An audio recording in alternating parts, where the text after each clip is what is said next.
he said to me, my grace is sufficient for you, for my strength is made perfect in weakness. Therefore, most assuredly, I will rejoice in my infirmities, knowing that the love of Christ is a banner over me. There is nothing like knowing that God's love is just enough. Good morning and welcome to Wake Up Africa right here on Dominion TV. My name is Biadala and I'm ready to take you on a roller coaster of everything amazing, entertaining, and informative. And so just take a back seat, get some coffee if you're home, and ride with me. And if you're going to work, why not? Join us on our socials. Like, share, drop comments, and I'll be sure to read them. Today, you're in for a ride. Why? Because we're going to be having our Love Doctor series. This is like the catchment area for most of y'all, so I know. So today is going to be a different edition, right? And then there's going to be Kingdom Finance series. Now, most of the people in the kingdom are supposed to be kingdom financiers, but they seem to be going down in their finances. You could be talented and still be broke, right? So today we're going to fix that problem. It's a knowledge problem. So we're going to fix it, and then you get back up ready to finance this kingdom here in Africa. Right. Okay, so we'll be having some tech and trend updates. We'll be getting into the news. We'll have birthdays. We'll have the weather. It's a full package. So sit back, relax, and enjoy. How about we start off with the birthdays, right? I'm fired up for birthdays. There's nothing like good birthdays, right? So happy birthday to all the people that are coming up and all the people celebrating their birthdays today. Please do party and invite us, okay? All right, let's celebrate birthdays, shall we? Yeah. It's your birthday. It's your day, one day out of 365. It's your day, one day out of 365. Happy birthday, woo, to you. Happy birthday, yeah,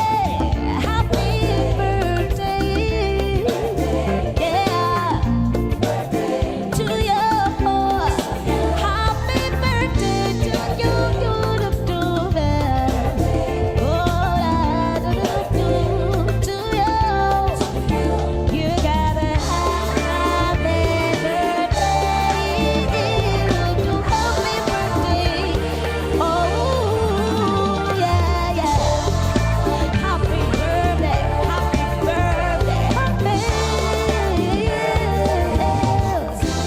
Happy birthday to you.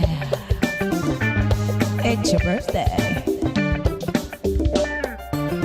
It's your day, one day out of 365. It's your day, one day out of 365. Happy birthday, woo, to you. Happy birthday, yeah. To you, happy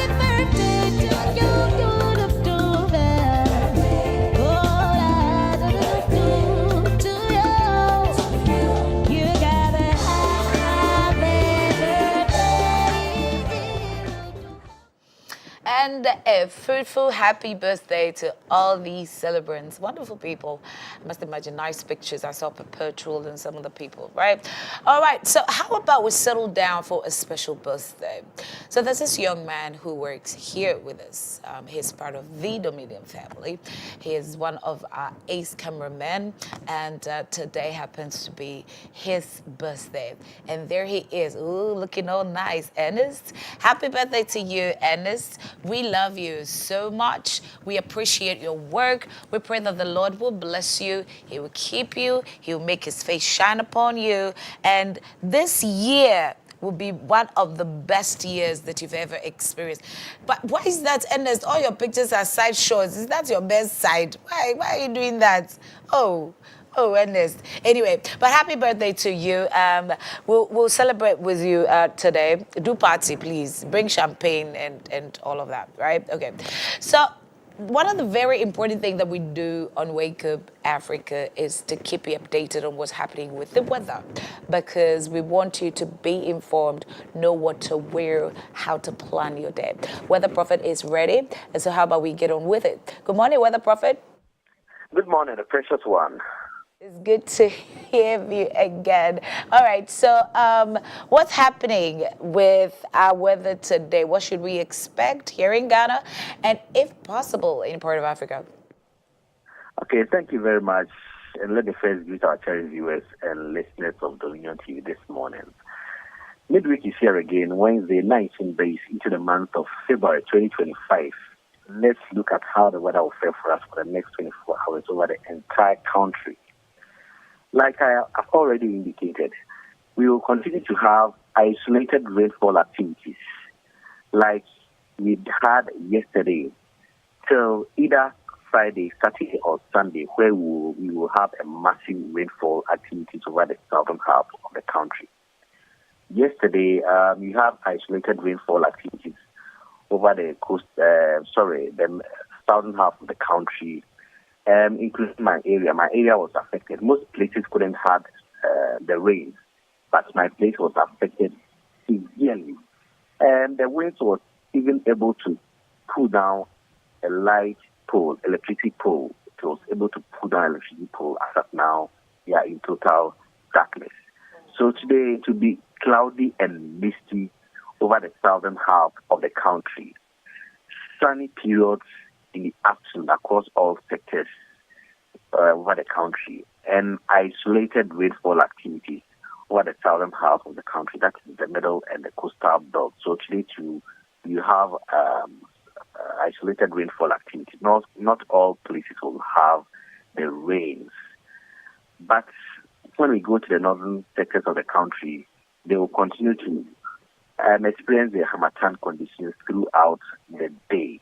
The state of the sea will be rough today again. So our friends, fisher folks, should take precautionary measures so that any inconveniences will encounter them.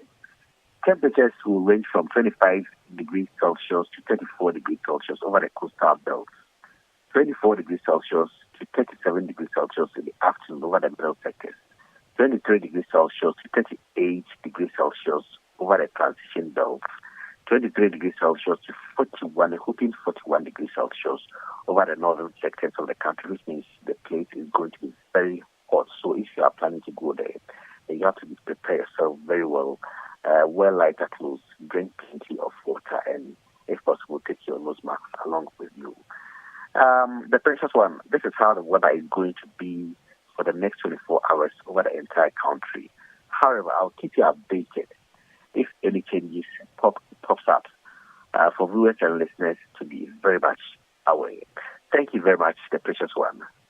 Sure, thank you. The Weather Prophet. And sorry about your lights out and all of that. We pray that it gets fixed. I mean, actually also experienced some lights out last night. Not so good, but it is what it is. Well, we pray for better conditions. Anyway, all righty. So that out of the way, now that you know how to dress and what to pick along during your day, how about we get you informed on some news, local and international? Up next is Wake Up Baz.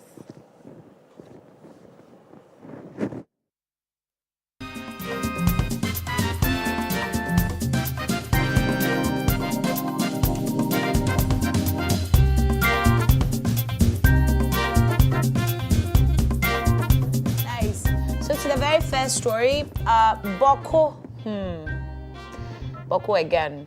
Government shuts down Guma FM over security concerns. So this station, among others, I think there are about 6 of them, have been, shut down. But this one particularly is connected to some sort of conflict in the Upper East region.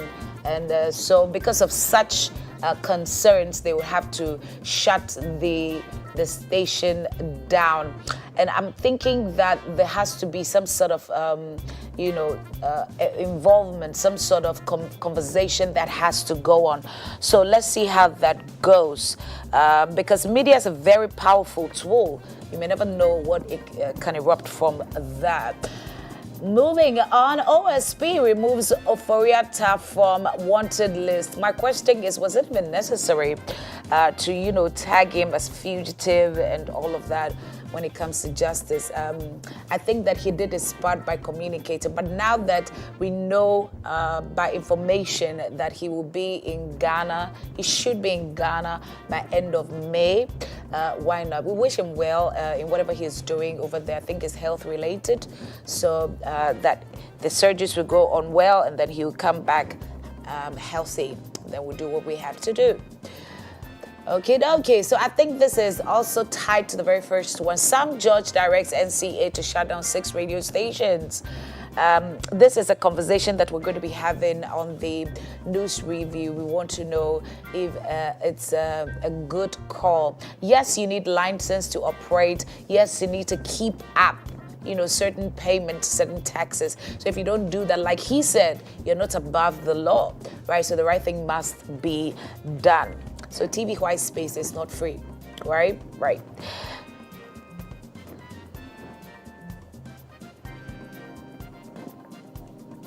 Moving on, still in local news, CSM outbreak. Yeah, this one, big issue. Over 129 cases recorded and then 16 dead. So the health minister, Honorable Minister Akando, is addressing Parliament on this. I am still on the issue of addressing Parliament is not enough. We need to get on the grounds. What are the interventions that we need? I think I saw something about who donating to us yesterday, again, against all these things. And so we need to really act fast. We can't lose lives at this point. So that's just by way of informing Parliament about how far this outbreak has gone. Chairman Sabonso warns of impeachment for President Mahama over public sector dismissals. So he's not pleased with the fact that the new government or the president has endorsed dismissal of many of these public workers who were put in office by the immediate past president. And I also didn't really like the idea that they were just poured into office, literally, many of them at the latter part of their service. But let's see how that goes. That's people losing their jobs, right?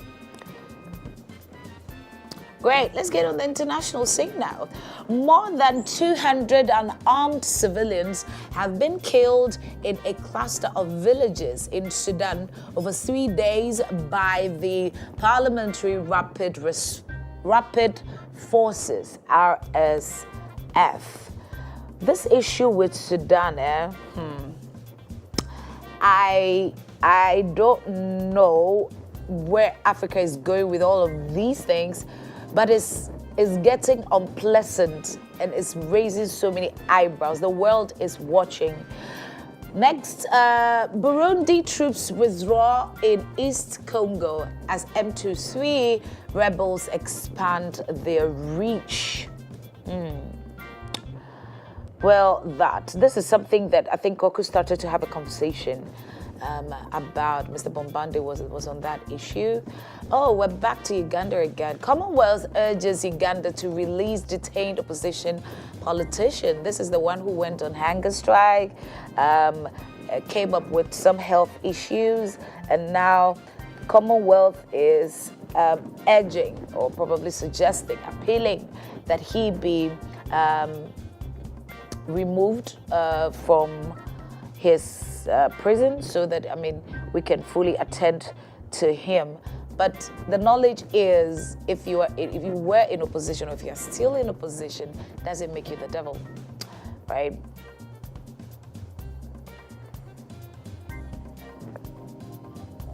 Great. Nigeria's inflation rate drops after statistics overhauled and updated. That's good news. Yeah. That's good news. We're hoping that very soon Africa would have similar inflation digits, single digits inflation rates. And then South African rand weakens ahead of budget speech. Oh, okay. So I'm thinking that I was thinking it's just the city that is, but now even our city is quite stable. So South African rand needs to pick up even on the international market. So that's it by way of Wake Up Buzz, keeping you updated on local and international news. You want to hear more of this, you want to touch on more of that news, get on our socials, right? And then like, share, drop comments, and get informed on all the good things that are happening in the world.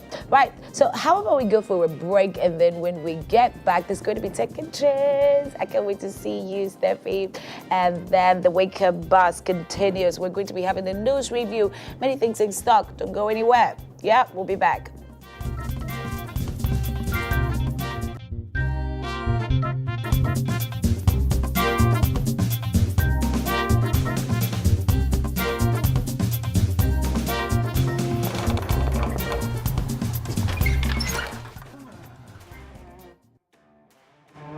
I wanted to make it a surprise. Why? I knew the dramatic appearance would excite everyone.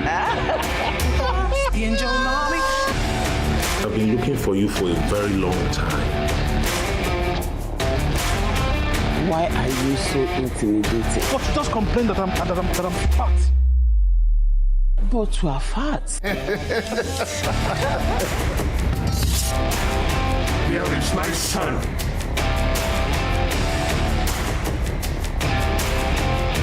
Give me what I want and I will set you free. Stop! Jesus has set me free.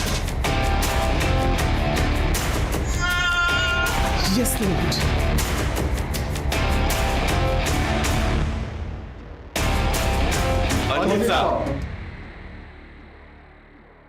I want to welcome you to Wake Up Africa Morning Show.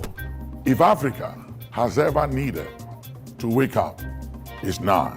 I promise you that this Wake Up Africa Morning Show will impact your life.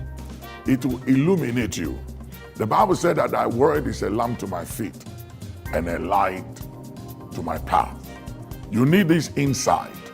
You need the understanding required to make all the difference in all of our lives. I want you not just to tune in to the Wake Up Africa Morning Show, but I want you to be a sponsor. I want you to partner with us as we take this Wake Up Africa Morning Show, the inspiration it brings, the impact across all Africa, to homes, to individuals, impacting lives. Join us to make a difference. It is said and believed that in this life, what you do to change the life of others matters than what you acquire for yourself. It is believed that it's not what you have, what you possess that matters, but the difference you made in the life of others. I believe as you partner with Wake Up Africa Morning Show, you'll be joining us to make a difference in the life of so many people out there. Partner with us, and every time we touch a life, you are blessed. Every time we impact a family, you'll be remembered for good. God bless you. Looking forward to partnering with you and tuning in to Wake Up Africa Morning Show.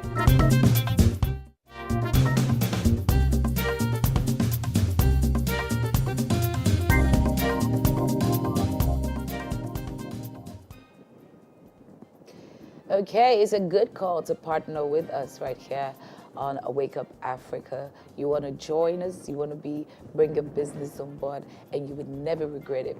Okay, are you ready for some tech and trends? There are lots of stuff that have been happening in the kingdom, and you want to be a part of these events. You want to hear news about what happened before, and then you also want to hear news about what's about to happen. So my girl, Steffi B, is ready with Tech and Trends. Hi, Steffi B, take us away. So this is the Tech and Trends segment with me, your informed host, Stephanie B. This segment is, of course, designed to keep you informed on how to safeguard your online presence while entertaining you with interesting music. Now, on today's segment, we'll be exploring how to use InVideo. So, join me as we explore. Ever wanted to craft your dream video in a few minutes? InVideo AI might be worth a try.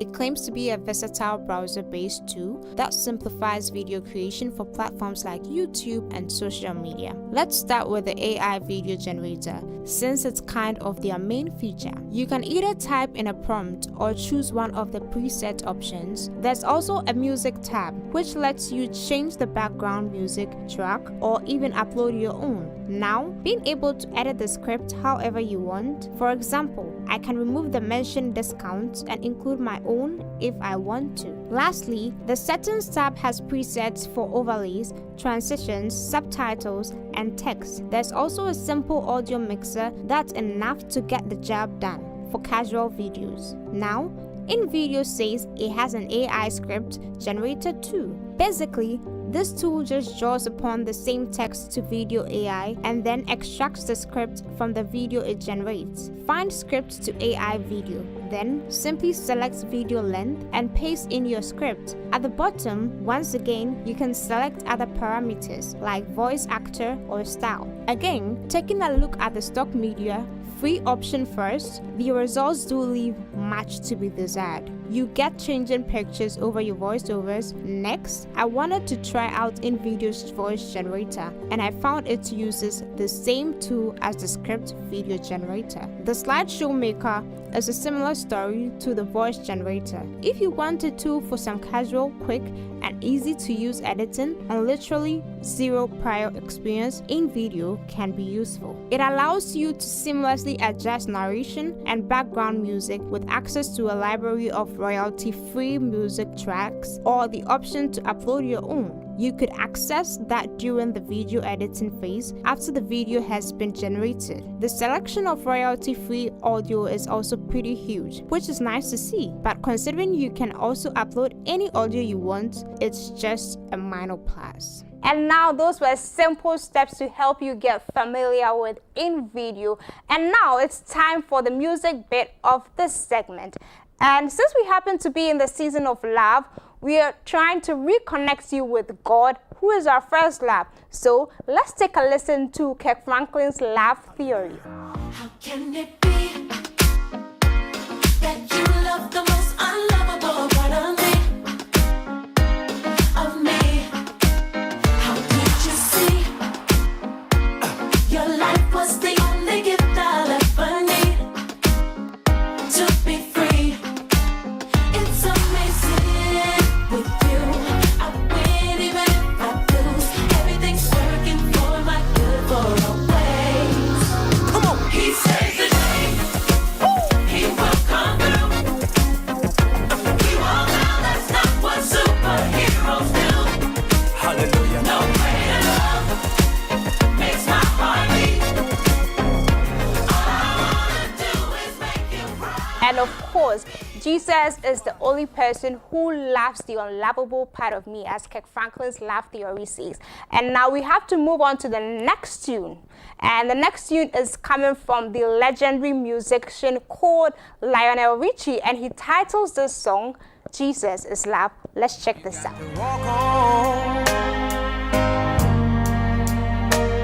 Walk on through temptation, 'cause He's love, and His wisdom will be our helping hand. I know the truth, and His word will be our salvation. Lift up our hearts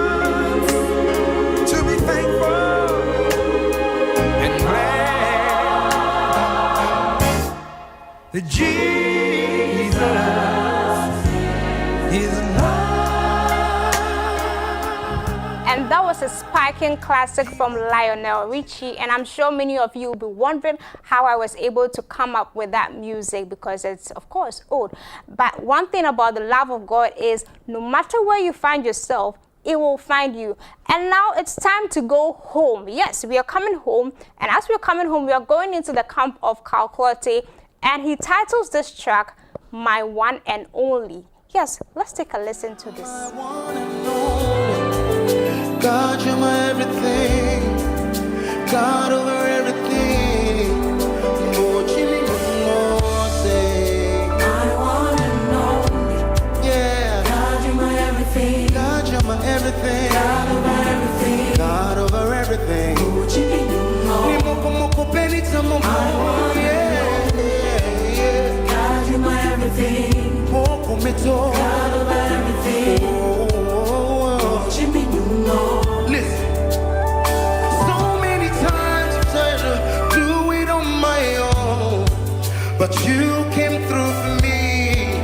You never gave up on me. Sing it. All the strife, the shame, the pain. And as we all know, Calculatte is always good at providing us with soothing music. And of course, that was My One and Only from his camp. And now, still staying back home, we are going into the camp of Pastor Edwin. That's it. And this song is themed This Far by Grace. Let's take a listen. Looking back, I can say it's been your This far. This far by grace. This far by grace. Yes, who I do believe I've come this far by your grace. Say that again. This far by grace. This far by grace. Yes, who I do believe I've come this far by your grace. Here I am. Yes, it's only God's grace that has kept us and brought us this far. And now it's time to move over to our neighbors. And yes, we're moving on to Babana You by Paul Chisholm. Let's check this out.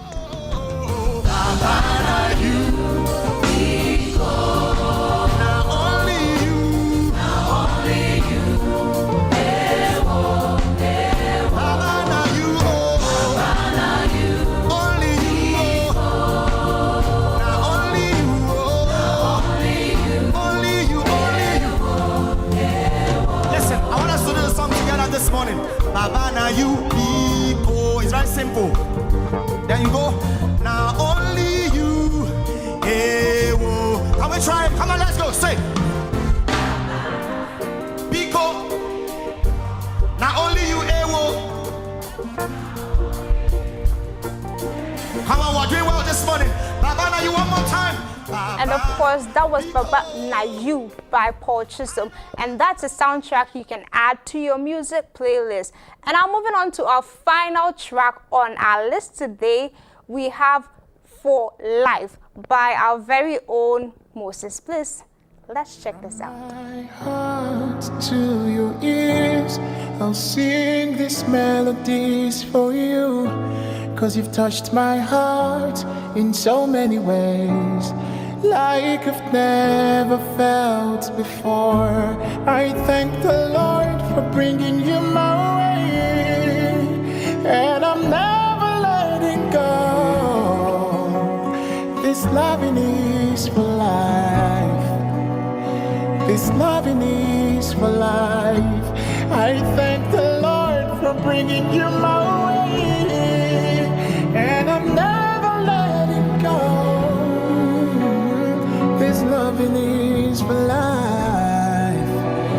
I'm loving you for life. And you know you can always expect a percussive melody from all these musicians that have been stated on today's episode of Tech and Trends.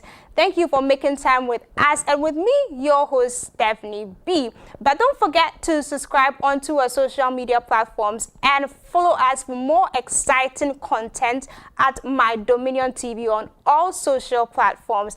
It's been a wonderful time, and I'll have to hand over the wheel to the king and queen who wake up Africa. Bye.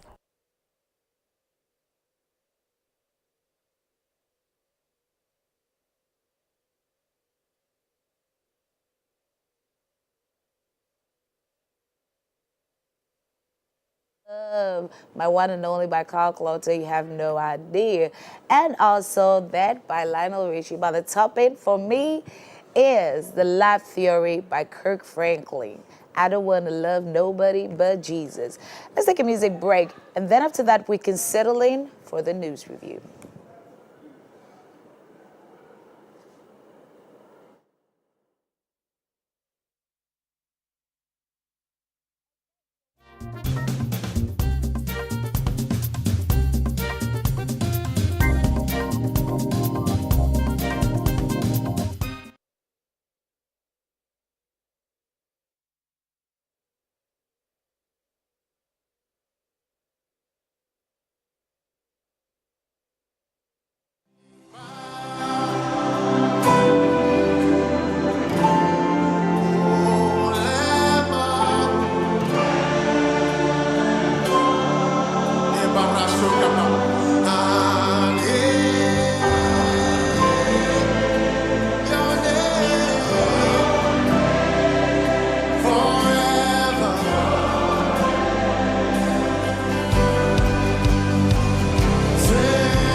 Well, you should be here to enjoy the Dominion choral version of We Hail You.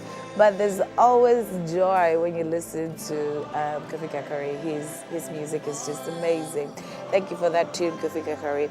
How about we get on with some news review? We want to delve deep into the issues that are making the headlines. The president has been busy. Right, he's been swearing in lots of people. He's been making lots of speeches, touching on education and all of that. So we should be touching on all these issues today.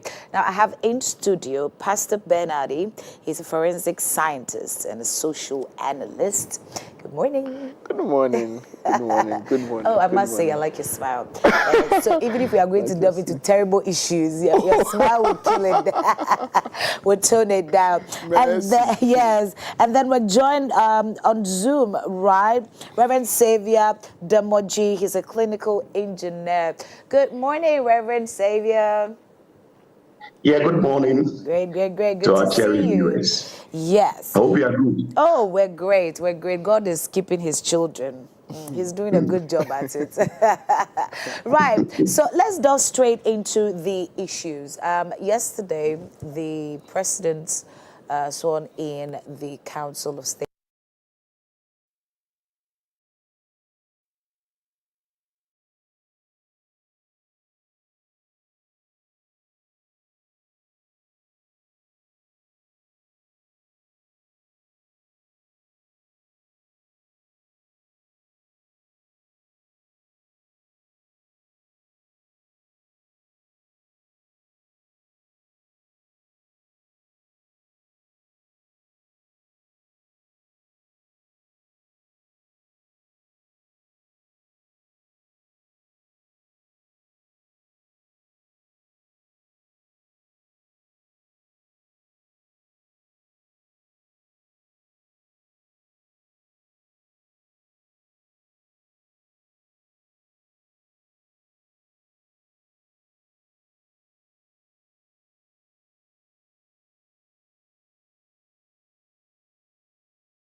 Oh, okay. That's Doha. He's like the uncle of every area, I'm telling you.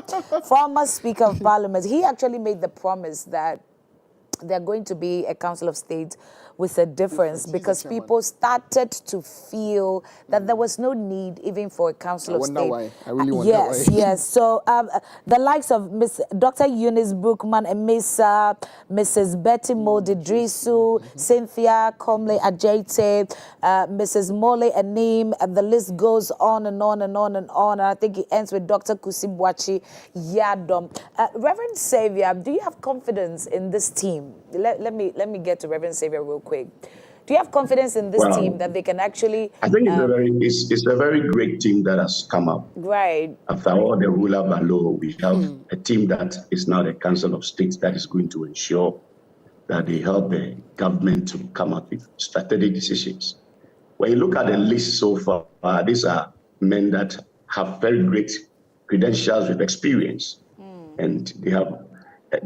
These people are people that have been in governance for long. Looking at someone like Doha Jago, our chief of staff, Justice Sophia Akufu, all these people are very experienced that have credible track record over the past. And for them to come on board to assist the present government to come out with strategic decisions, I think this is welcoming. We just pray that they live up to expectations. So I have great confidence in the team, and I know that, as the chairman has said, is going to be a Council of State with a difference. So we are all waiting for them to help our president, John Mahama, to live up to expectation. Okay, great. You know, this government seems to have probably the right faces for the right jobs, but tying back to what I asked Reverend Xavier, you also have confidence in the team? And I think that any place that doesn't have elders to guide is in great doom. You know, everything that you're doing, whatever it is that you're doing, there are people that have done it before. And whether they failed or succeeded at it, you have every advantage listening to them and trying to, gain knowledge from them. You know, Dr. Amwakohini, the recent Ashanti Regional Minister, the young man, the doctor, he met with all past Ashanti Regional Ministers, MPP, NDC, all of them, and he was just sitting down, listening to them and taking notes. That's how you succeed, because there are certain mistakes that are just unnecessary, and that is the use of the Council of State. They've been there, done that. They've done everything there is to do. Betty Modidrisu, Doha Jaho. Sophia Akufu is particularly interesting because she was appointed to the Supreme Court by Jerry Rawlings in 1995. I think President Kufuor recommended her for the African Court of Human Rights, and then she was lectured by Atamils. So she lived through government. Everyone, right? Mahama, everybody, and she was appointed as Chief Justice by former President Akufo-Addo. So as for her, she has a lot of experience with both sides, and she brings a lot of balance to the thing. So this team, Yeah, but then it goes to ask, does it mean that we never really had a competent Council of State team looking at things that have happened in governments past and all of that? Or what then is the boundary? Yeah, how far can they go? Well, the Council of State are like parents or elders at home. They don't really determine whether or not children succeed. Children determine that. If your parents advise you, if your parents advise you and you decide not to take the advice, there's not much they can do about it. That's what they are. They are elders at home who have the right experience, who advise the president on matters. That's all they do. That's all their powers. That they just advise. As to whether that advice is taken or not is a different issue. So that's the reason many people think they are redundant. There's really no need for a Council of State. It's because even though they are around, certain things are going on that they feel like, you guys, you've been here, you've seen all these things, you've done all these things. How come you are around and there's a mess? So it's all up to the government. If they will listen, it will help. I really think that the Council of State is one of the most important councils that we have in the country. I see. Great. So we wish them well. We pray that they do the needful, and we also pray that the listening government would listen and do. I know that Reverend Xavier agrees with me, right? That they do the right thing. Well, that is okay. We just pray that they follow the instructions of the elders. You know, the Bible even said that in a multitude of counselors there is safety. So with all these competent people coming on board to give you sweet counsel, I think, I know Johan Mama will listen to them. So we pray that they live up to expectation. That is our hope.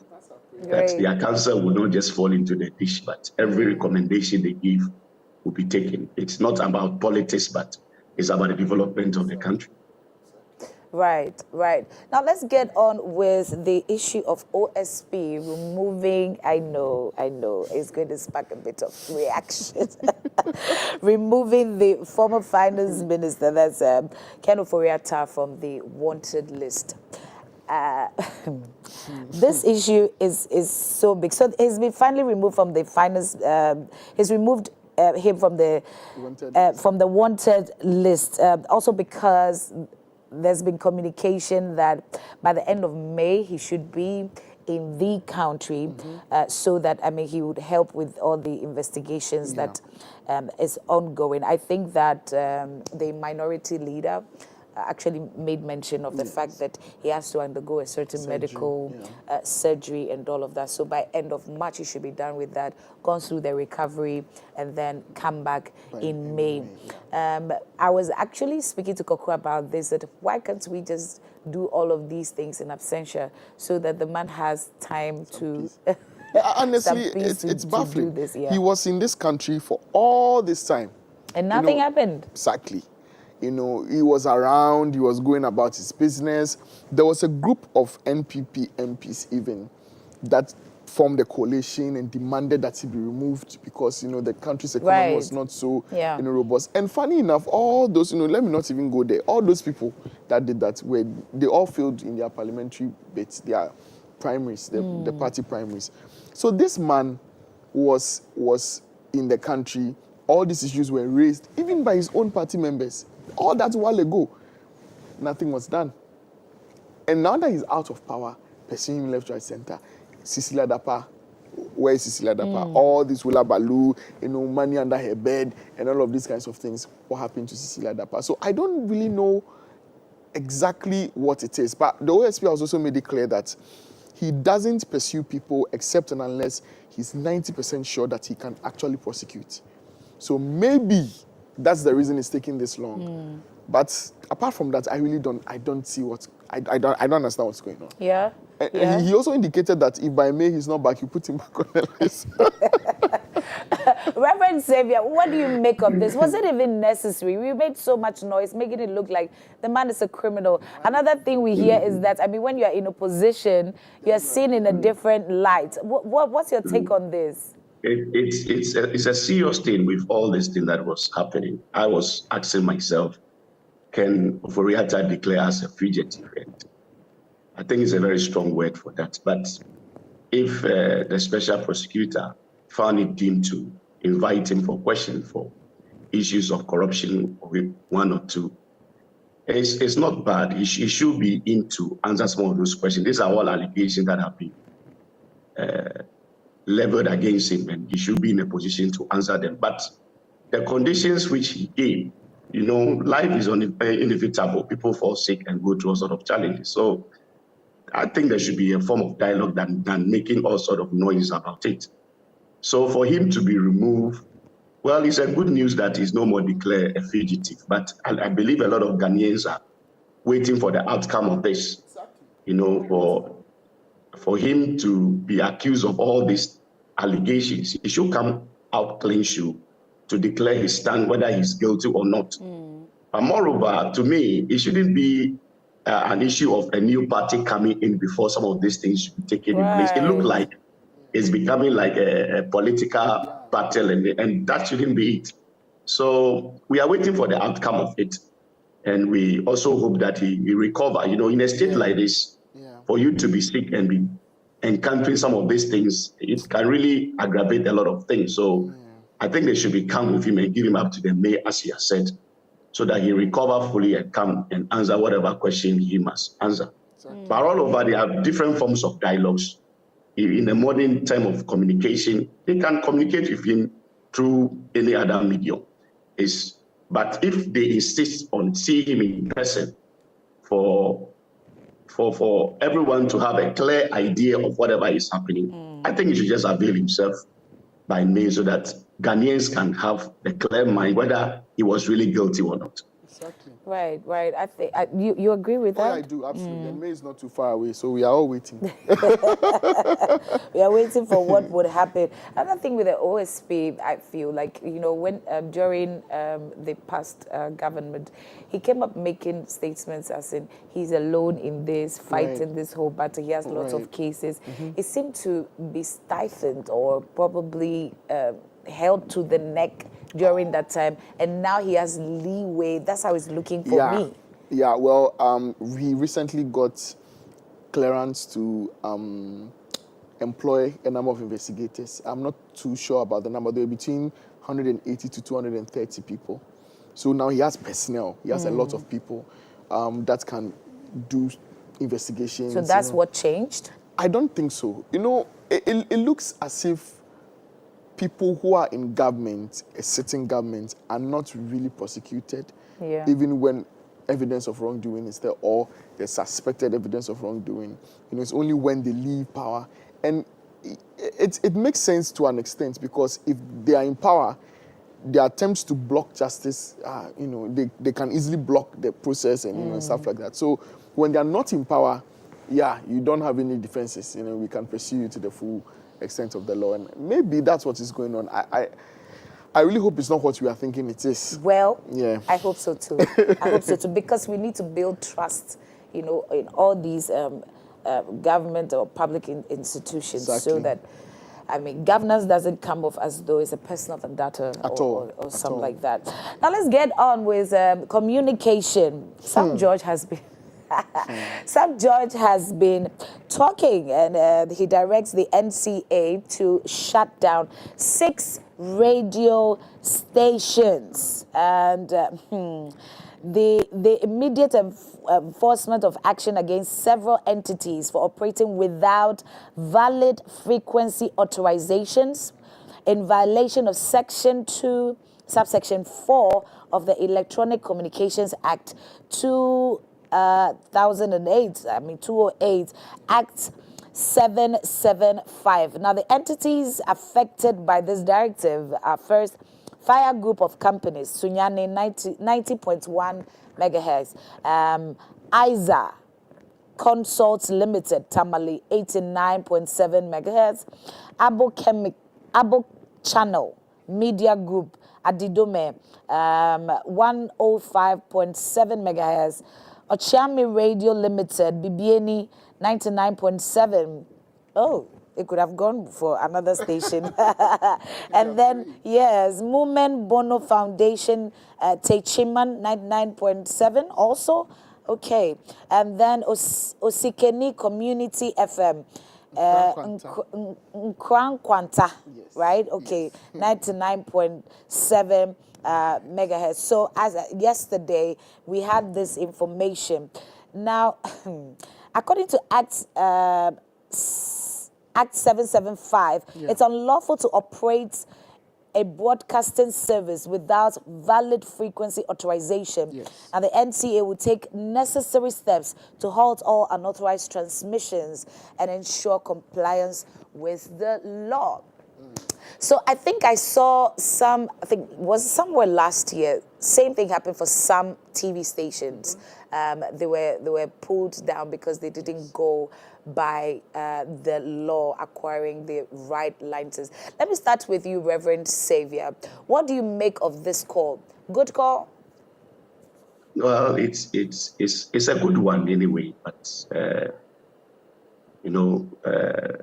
some judge coming out with such directive is a way of streamlining the communication system, and I think it's a good one. But I think it's too early to look at some of these things. When you look at the stations that have been, I will not agree with anyone operating a radio without the right authorization. That is wrong. But these people have been operating for some time. What happened? How were they able to come into the system? Is a question to be asked. Totally halting or stopping the activities has a lot of effect on people that are being employed in such companies or institutions. So I think there should be a form of dialogues. They should be giving some time or frameline to be able to meet up some of these expectations, And also, to me, sometimes getting some of these authorizations, sometimes it's very difficult to get. You have to have tax clearance, state clearance, a lot of things, and it's quite cumbersome to get some of these authorizations. So with all these regulations that are coming, I think Sonja should look at it. What is impeding some of these radio stations or private companies to not be able to get some of this authorization? What are the hindrances they are going through? They should look at it. Some of the ways of getting some of this are very difficult to get. That is why some of them are operating without the license, which is bad, in my opinion, which shouldn't be condoned by anyone. But it should come holistically to assist some of these. These are small entrepreneurs that are coming in, how to help them to be able to get some of these licenses to operate. Looking at it in a very broad frame, these people have employed a lot of people. They are drivers, they are cleaners. There are a lot of people that have been employed. So when these activities are halted, it's going to also cause a lot of unemployment and hardship to them. So I think they should be given some time of frame line to produce some of these things, and there should be a guidance to get them to get the necessary authorization. But all the same, I think it shouldn't be condoned. People shouldn't just be operating. Sometimes when you are listening to the FMs, you just move some few distances and there is collision and it becomes bad. Some of these things are all challenges that we are going through. So there should be more approach to some of these things to solve some of these problems that we are all encountering. Right. Some people also think that it kills, press freedom, because these people give information to the public. So if you cannot go through the process, of asking, you don't have a license, what is the way forward, not necessarily shutting it down outrightly. These people, first of all, press freedom is for people who are considered press. So right. For you to have freedom to operate as a press firm, you must have the license. You must have the license. You must first be a press person. And these people, they were given time. It's in the letter that the reason they are being shut down is that they weren't able to renew within the stipulated time frame. They were all given time. And that's why it's not all stations that are being shut down. Medical licenses are renewable at stipulated times. You can be a doctor. When it's time for you to renew your license, you don't renew, you can't practice. Well, you can decide to sneak and practice, but when you're caught, you're going to face the law, just like these guys. So it's a matter of making sure that you do the needful. And the licenses are not renewed like every few months. It's every few years. Right. So then they had enough time to renew the licenses. And again, the fact that you are a private operator, it behoves on you even more to make sure that you play by the rules. Because those SMEs and these entrepreneurs, like Rev was saying, they tend to become the victims of some of these things. And it doesn't help because, there are employees, like you said, that need to, survive and so on and so forth. So, let's all play by the rules. This is a rule thing and we should go by it. Right. Okay, so we're hoping that maybe they get back and, pay what they are supposed to pay. Because, money is mainly the underlying factor of all of these things. Yes. And then they can get back to working so people don't necessarily lose their jobs. Okay, now before the last government, the previous government came to a close, the presidents literally pushed many people into many offices. People had issues with that. And President Mahama is in the business of taking all these people out of these offices, out of their appointments. Yes. People have lost jobs because government has switched hands. And Mr. Chairman Sabonso is not very excited about that, and he is asking that it could actually lead to the impeachment of the president. I don't see how that is possible. I really thought about it. I'm like, okay, that's a strong, very strong threat. I just being dramatic now because the president, his basis is that the president is appointed or elected to uphold the law. Any unconstitutional action on the part of the president can lead to impeachment, which is true. But these people were appointed at a sensitive, volatile transitional period. And the whole point of the president is, get these people off. Let's vet the process through which they were appointed. Right. If it was valid, they get Then their they can appointments get back. back. If not, they stay at home. I really don't see how. I think he cited, was it Article 122 or 121? Article 191. 191, yes, Yeah. the protection of public officers. Okay, really? What is Article 191 about this? Because that particular article just says that you can't take someone off without authorization. And you can't take someone off if they are performing their duties according to the Constitution. These people were appointed under very suspicious circumstances. The whole point is, we are taking them off performing an audit. If you have nothing to hide and you were appointed constitutionally, if you have a valid contract and so on and so forth, you are put back. What's the problem? Where is the issue in this? If you know you are going, it's a possibility that you are leaving power, why do you make appointments? Yeah. At that sensitive, what was the point of that really? And it wasn't just a few appointments. There were a lot. There were lots, pretty much, yes. And it touches almost every sector. Teachers, bankers, oh, come on. Look, this impeachment talk there, I really, I don't know what it's about, but the honorable member must come again. Reverend Xavier, what's your thoughts on this, please? Well, it raises a lot of issues about unemployment that has plagued the country. You know, you get a lot of graduates that are looking for politicians for appointments. You see a lot of youth that are going to MPs, people that are into state agency, giving their CV and trusting God for appointment. And these things have been taking place over. Anytime there's a transition, some of these things do happen. So it's not the best as a party is going and just loop in a lot of people to give a lot of financial strain on the budget and whatever it is. But to me, we should look at it in a holistic way. There's an issue of a lot of unemployment in the country. A lot of people are not getting jobs. That is why we are encountering some of these things. So to me, we should look at it in a broader framework that I think the Ministry of Youth and Employment should take it up. Some of these people that have just been pushed into some of these government institutions, some of them have received appointment. It's not the best for them to be put in set position at that transition time. But my concern is most of these people are looking for employment. Most of them have been jobless over the years. And if they have been pushing, they should be called to, they should look at it. Those that merit it should be given. Those that do not merit it should be removed. And in a broader way, there should be a way to, push in people who really deserve some of this appointment. It shouldn't be as a result of political affiliation. I belong to MPP, so I get employment in any agency. I belong to NDC, so I get any employment because I'm connected to anyone in power. It shouldn't be. People should have the right to be employed based on their capacity and what they can do. That is my take on it. Great, fantastic. You wanted to add to that? No, I agree. You totally agree. People should be employed based on capacity and what they can do instead of political biases. Yeah. Okay, so now I want us to deal with this whole PTA thing. Oh, yes.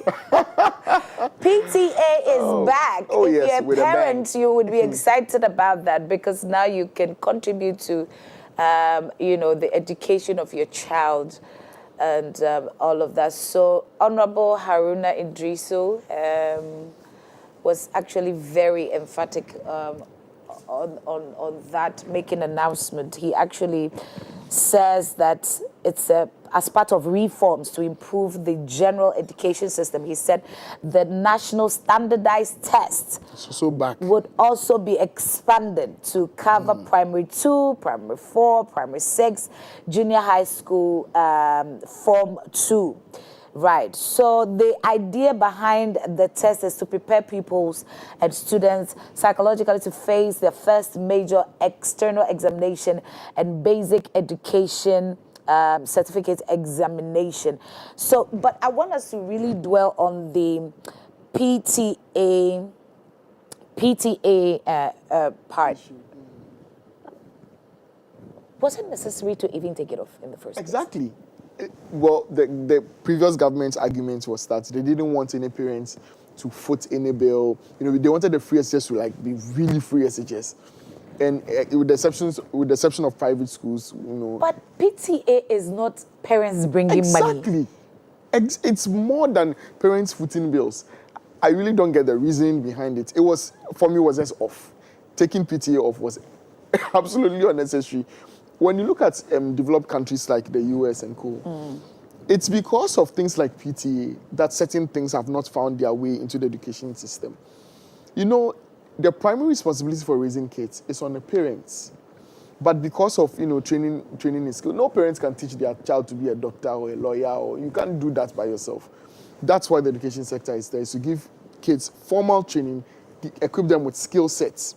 But sometimes it is interwoven with philosophies that the institutions bring on board. There are schools, for instance, in some schools in the US, there's this, all these sexuality things, being put, and even in kindergarten, these parents are concerned. And when you listen to the PTA, some of the PTA meetings, you're like, yo, and these are their kids. They have to have a say in what you're teaching them, how you're teaching them, to what extent they have to have a say, because it's their children. If you say no PTA, I don't get it. It's just like robbing the parents of the right to be able to have a say in the upbringing of their children, which is absolutely wrong. So when it was taken off me, I didn't get the reasoning. I still don't get the reasoning. The PTA, I think some of these things should just be put into bills and laws, so that whether you're a government that comes or goes, you can't touch it. The benefits of PTA is profound, is conspicuous, is obvious. I don't see why you come and say you want to take PTA off. So we welcome all the PTAs back. We'll be there in the schools. Yes, we'll be there. Reverend Xavier, how best do you think that this new PTA thing that's brought back, how can they touch on it or probably reform it a little to make it better than it was before? Well, I'm excited about what our Honorable Haruna Idrisu has brought back the PTA system. I don't know why parents should be taken out of the education system or contributing to how their wards are being treated in school. I think the PTA initiative has been a very strong initiative over the years. We've seen PTA organizations building structures, helping with some of the amenities that schools need. So I don't know why they were really put off, but for them to come back is a very good initiative.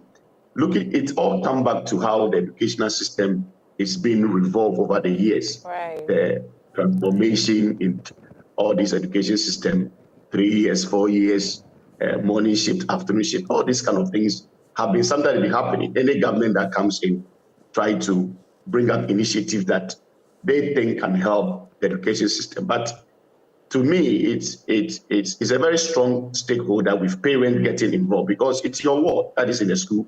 And sometimes they communicate with you even better than the teachers. So you have been to school, you know some of the challenges that are there. So you can be able to address some of them in a very holistic way.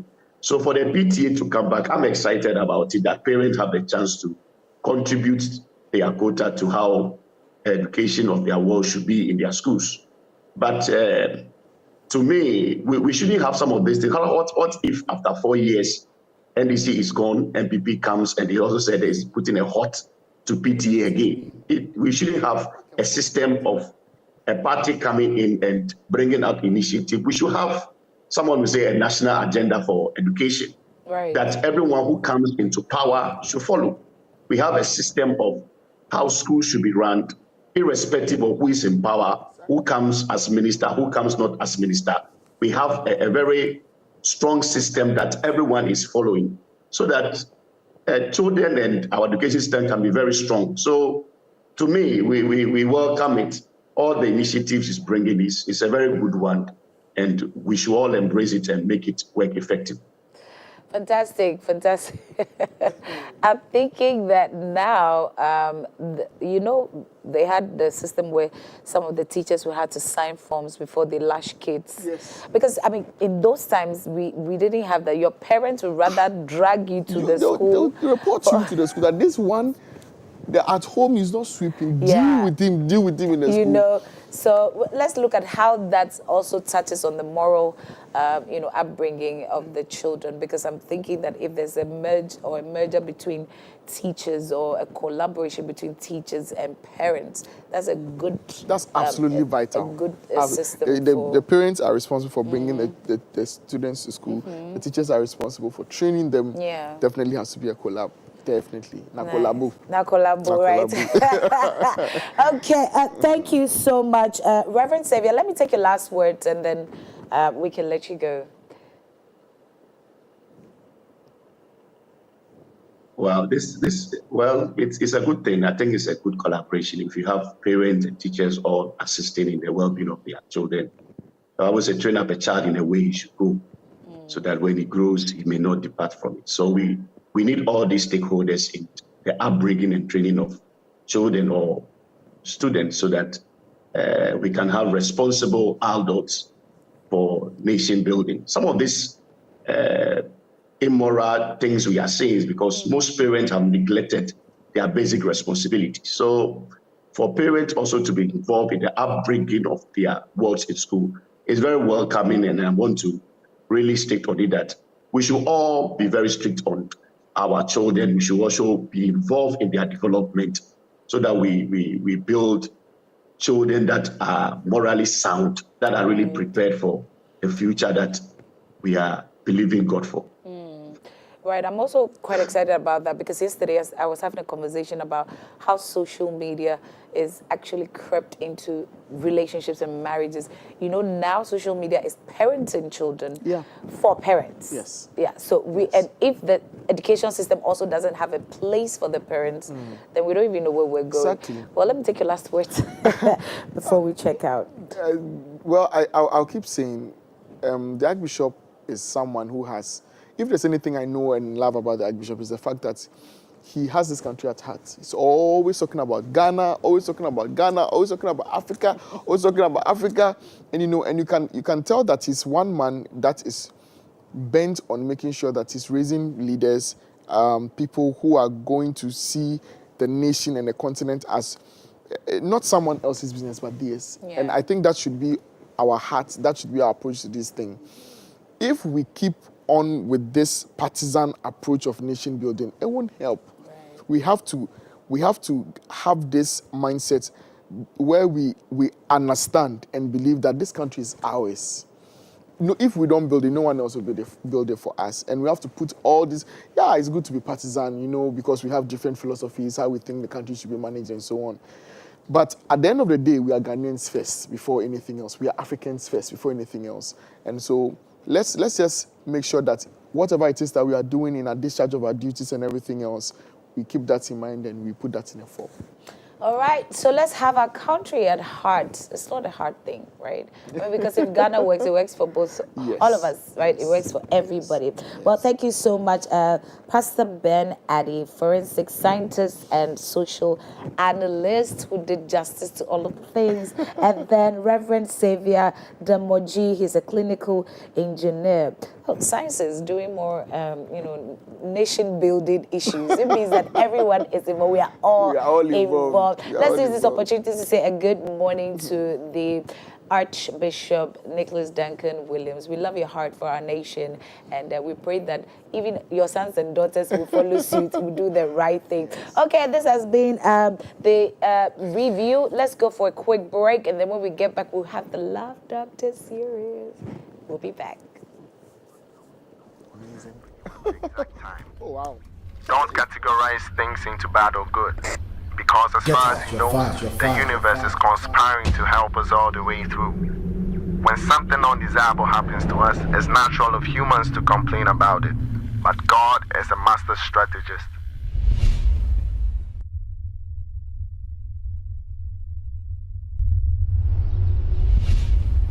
All right, hold on. Yeah, man. God is working. He's up to something. I may not see it, but still I'm trusting. God is working. He is working. He is working.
gonna be alright now.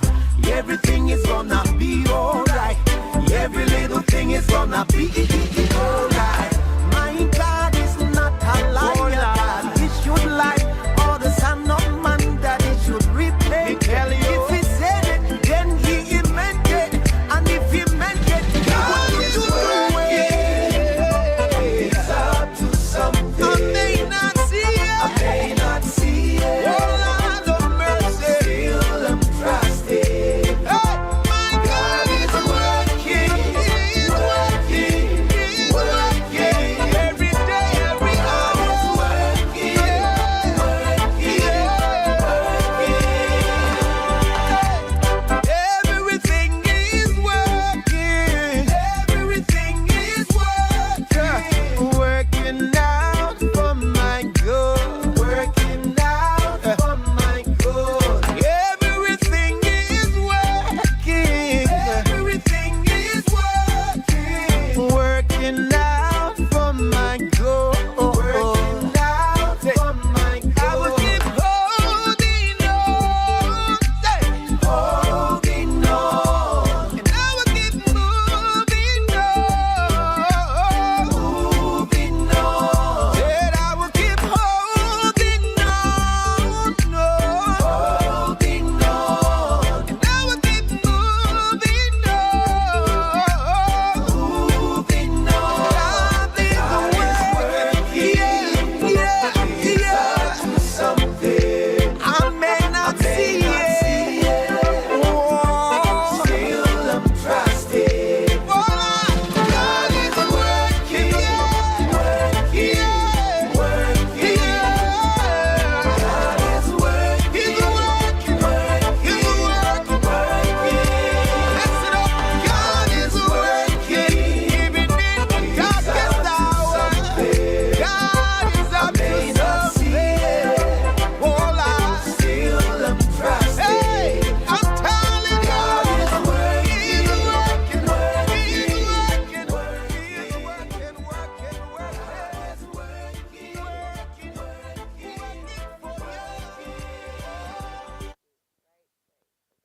So we're getting into Love Doctor series.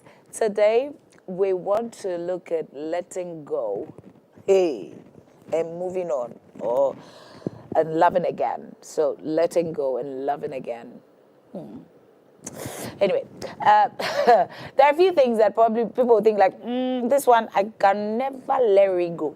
So it's in my mind. Whatever you do is there. Then we'll go to archives. Some people argue that it's the ladies who do that more. It's not only the ladies, please. The guys also do it. Don't ask us difficult things. So we're going to be delving into the issue of letting go. This is like a forgiveness made easy session, if you ask me.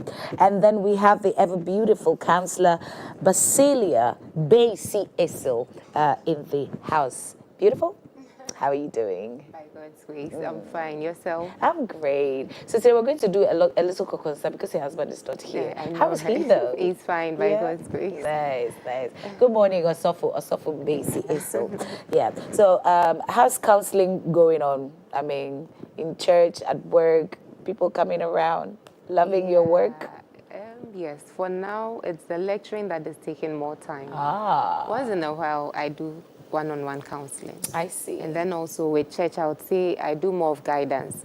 You know, guidance is where you give information, you tell the audience you have what to do about this and that.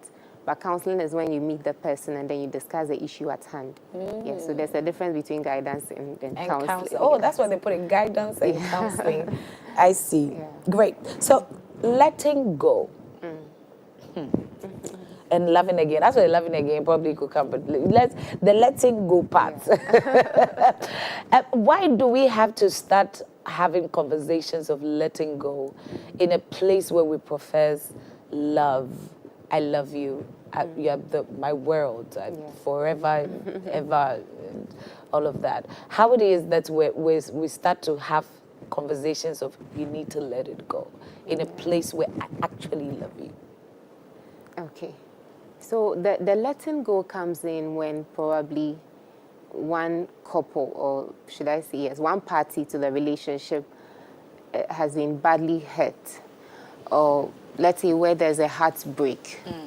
And then, sometimes because when we are at the relationship level, we share a lot together, visions, purposes, places we want to go, things we want to do together. Sometimes it's very difficult for, especially the party that was badly hurt to say that I'm leaving. So sometimes people linger in the relationship and then they keep on getting hurt over and over, which, ends up being a disadvantage to the one who has been hurt or keeps on getting hurt. So the letting go comes in when we know that, you'll be on a more advantageous side if you would let go of the relationship so that you can mend whatever has been broken and then you can love again or you can move on. Because sometimes when people find themselves in that broken state, let's say if the individual is a student, you realize that it's affecting his or her academic work. If he or she used to be very spiritual, close to God and all that, you realize that because of, the broken state he or she is in, it might even affect his or her relationship with God and a whole lot, even how he or she relates with others, family, friends. He might extend the emotions he or she is experiencing in the relationship to even those around him. So sometimes when you find yourself in let me use the word toxic relationship, you need to, decide or make a decision. If you decide to remain in the relationship, you need to know that it's affecting a lot of things around you. People around you might be getting hurt and all that without you even knowing. Your academic work is dropping, your spiritual life. So because of all the disadvantages, surrounding the fact that you are remaining in the relationship, you need to decide to take a step forward.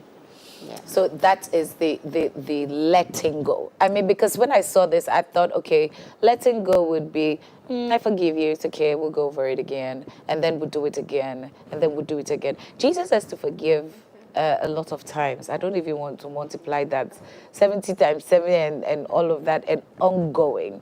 And then you made reference to the fact that if it's an abusive relationship, right? But does it go through a process before you get to that point?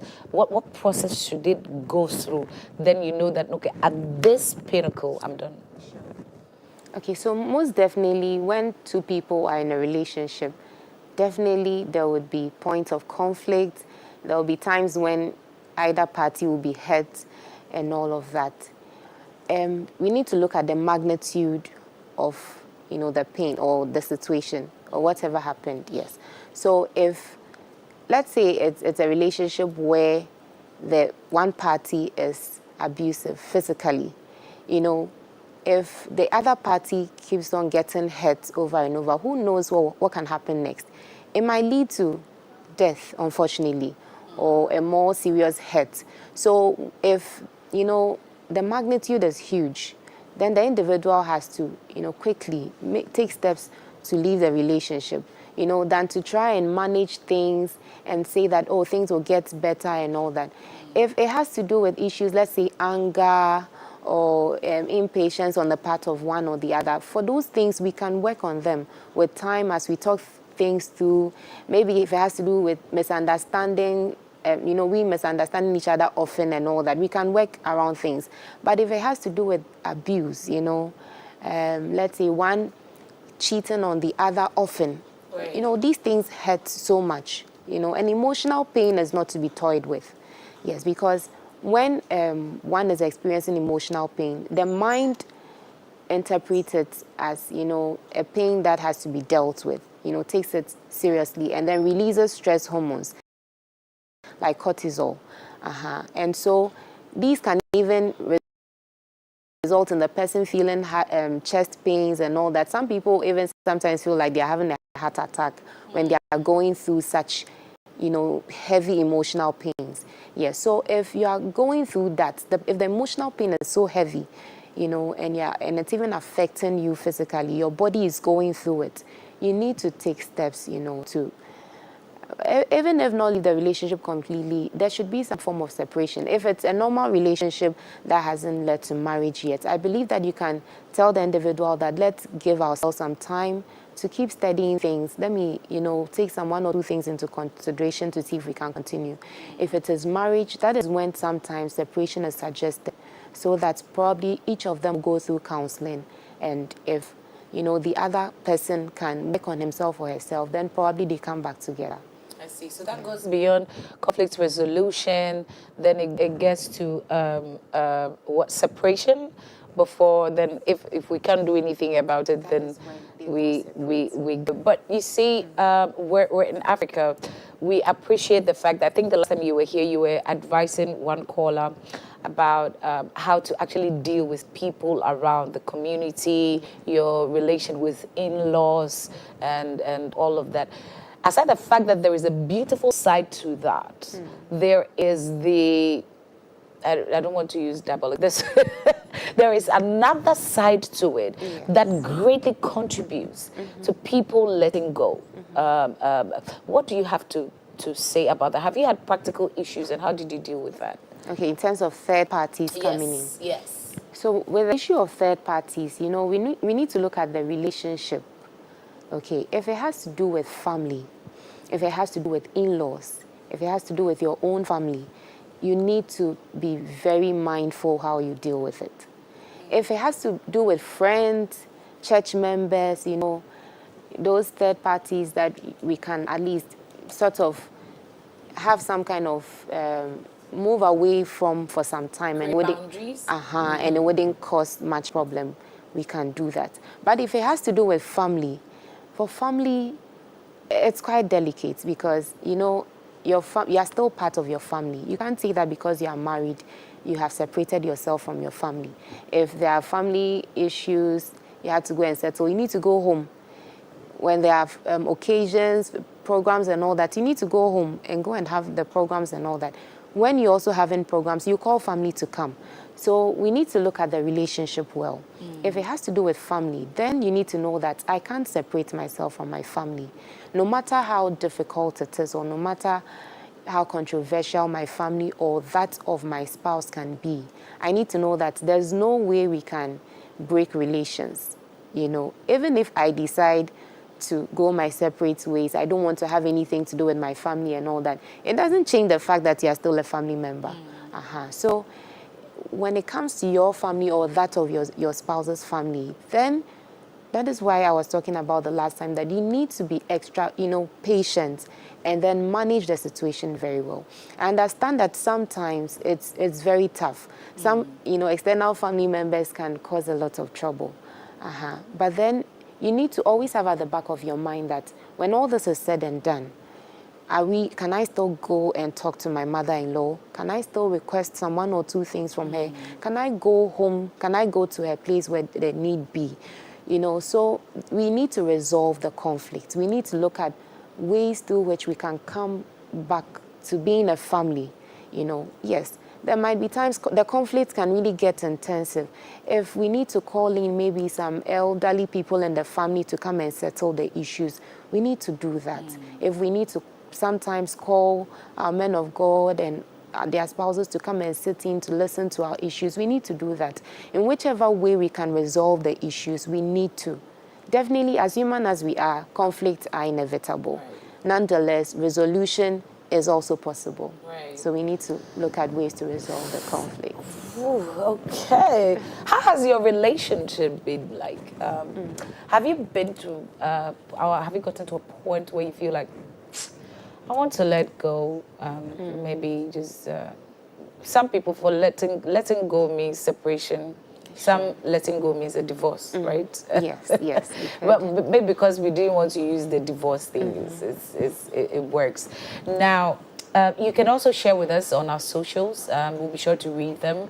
At what point you went through whatever you went through, wanted to give up, and then what it means for you to love again. Just share that with us. But Doc, let's get into the emotional baggage that people have to deal with, transitioning from letting go to loving again. Sure. Right? Yeah. Let's deal with that. How to, kill all these emotional dragons that comes with it, and then loving again. And at what point is it right to love again? Okay, so I'll start with the last question. Yeah. So it will be right for you to love again when you have gone through the healing process. There's a healing process. Yes, there is a healing process. You know, when you have gone through brokenness, you need to be mended. Anytime we see something is broken, let's say you have a very precious item and you realize that there's a little hitch, you want to look at ways through which you can mend it. So when we are broken, definitely when breakups happen, when our relationships go through a lot of strain and stress and we are broken, let us remember that we don't have to leave ourselves at the broken state. We need to be mended. You can only move on when you can tell that I have really gone through the healing process and I feel I'm healed and I can love again. When right after a breakup, some people want to get into another with the intention that as the other person lavishes love on me and all that, it will help me heal faster. But unfortunately, most of the time it doesn't work because they transfer the emotions from the past into the new one and it doesn't work. So you can only love again when you have gone through the healing process. And the process, I would say, takes a bit of time. A bit of time, like 2 years, 3 years? It depends. We are all different.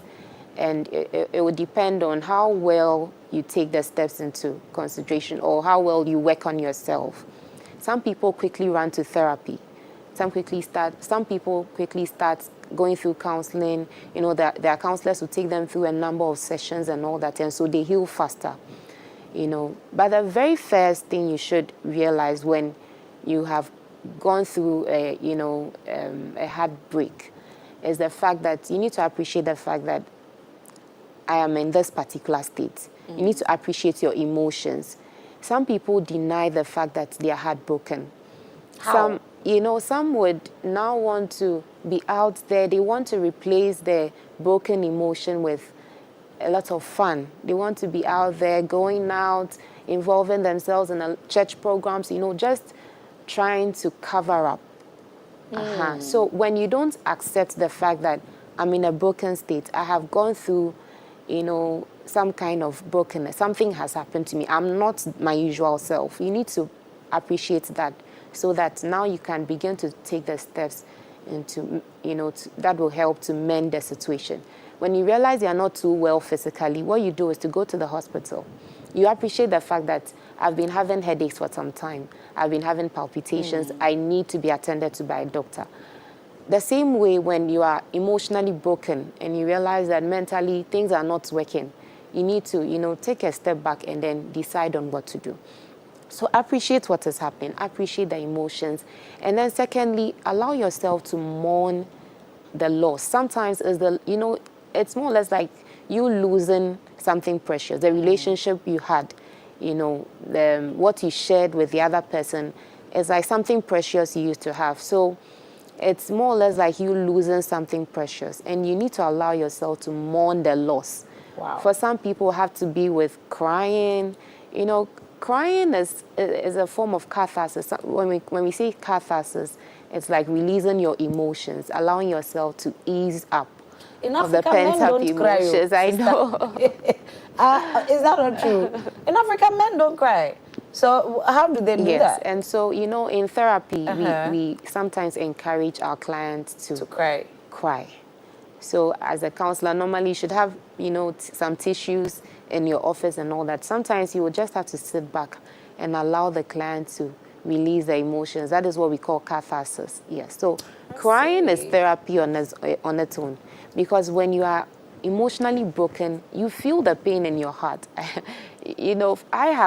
Mine wasn't in a relationship, but it was a relation I had, with someone, and then some form of betrayal or something happened. And the pain I felt in my heart, I felt like just weeping everything out, and the more I cried, the more I realized the pain was waning. Yeah, so you need to allow yourself to mourn. For some people, they might have to go and sit at a solitary place and then reflect on all that has happened. Some might have to write down everything that happened and rip the paper into pieces. So whichever way you can mourn what has happened, allow yourself to go through the mourning process. I'm using mourning because it's more or less like a form of loss. Yeah. Yes, please. It doesn't push them into depression? Definitely there will be some bits and pieces of depression. You know, we have different levels in depression. You know, right from the onset, you realize that you are depressed. Your emotions are down.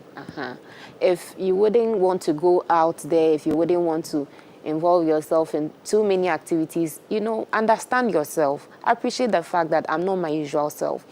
If you are that active person who is out there, invited for programs and all that, you might want to put a number of things on hold and then go through the healing process. If you can still go about your duties at work and all that, you should still make sure that, you know, you are finding time to heal.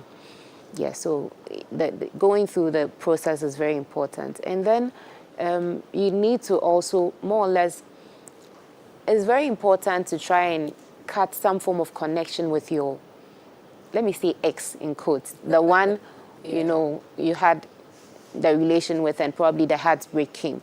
You need to, as much as possible, try and reduce to the barest minimum. And if it was that intense, sometimes you need to cut communication completely.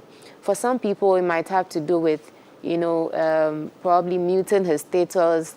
Some people might want to, well, I don't know, deleting their contacts or whatever, but you need to, as much as possible, try and cut contact, because I had this client telling me that every time I see his status, I start weeping, I start remembering the things we went through and all that, and then I see him posting some other ladies and all that, and it breaks my heart. And so I tell her that, my dear, if you can mute the status, which I know you can, mute it. And if you have mutual friends? Yes. Some friends that you picked up along the relation, they are cool with you, they are cool with him, but both of you are not okay. Yes, surely. What do you do with mutual friends in this situation? You know, when the thing happens fresh, most definitely, after you go through the healing process, when you see the person again, the emotions wouldn't be as when it happened fresh. So when it's at the beginning stage, you might want to refrain from going for parties together and all that, where you see him dancing with other people, you know, also trying to give you attitude and all that. It can, you know, make you feel even worse. More or less like bruising the wound. Yes, please. So try and cut connections with your ex. If it means not texting for some time, not calling. After you've gone through the healing process, probably you could be friends again. I'm not saying you should make an enemy out of your ex. You might need him or her sometime. You don't know. But, you know, as part of the healing process, cut connections. For some people, they might have to delete some pictures of the two of you, moments you shared together, some videos you had. You know, if you keep them, sometimes while you are getting healed, you go back to the pictures, the videos, and then it's as if everything starts coming back. If your counselor has been taking you through sessions, you go back to those pictures and videos, and sometimes he has to go and start all over because you are broken again. Hey, Facebook has to be careful. You know, they always come reminding you. 2 years ago. Quickly scroll What's past. That? You know, and then if you should probably find your interest again, or if you want to go back to school, you want to start a project, you want to get more serious with your work life, you should try and find some other things to replace, you know, the lost emotion or the lost time or the lost relationship. Yes, maybe you should now begin to form a new relationship with your work, or you find a new interest. You want to learn a new trade, you want to learn how to make wigs, or learn a different something. Just try and replace, you know, the relationship with something else. That would help to take your mind off all that you shared and all that. Your focus will now go on to the new thing you are learning. If it's a school you want to go back to, now all your attention is on your books, you are going for lectures. You know, time has a way of naturally helping us to heal. So while the time is elapsing, now your focus is on other things. With time, you look back and realize that even when you see the picture of, you know, the other person, you realize that that pain is no longer there.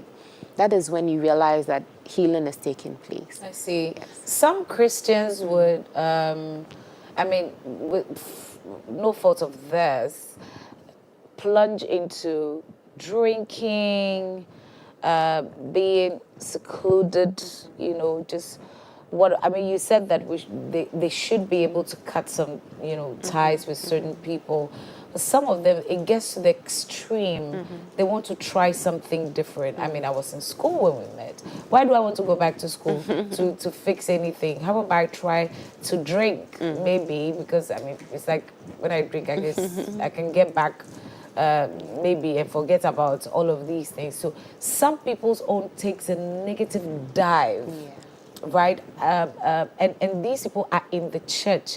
They are Christians. Emotions don't speak in tongues. Sure. You get what I mean? So how are these things, dealt with? How should we deal with it from a Christian perspective that we don't fall like that? Also, I mean, before you answer that, the phone lines are open. You know how we do.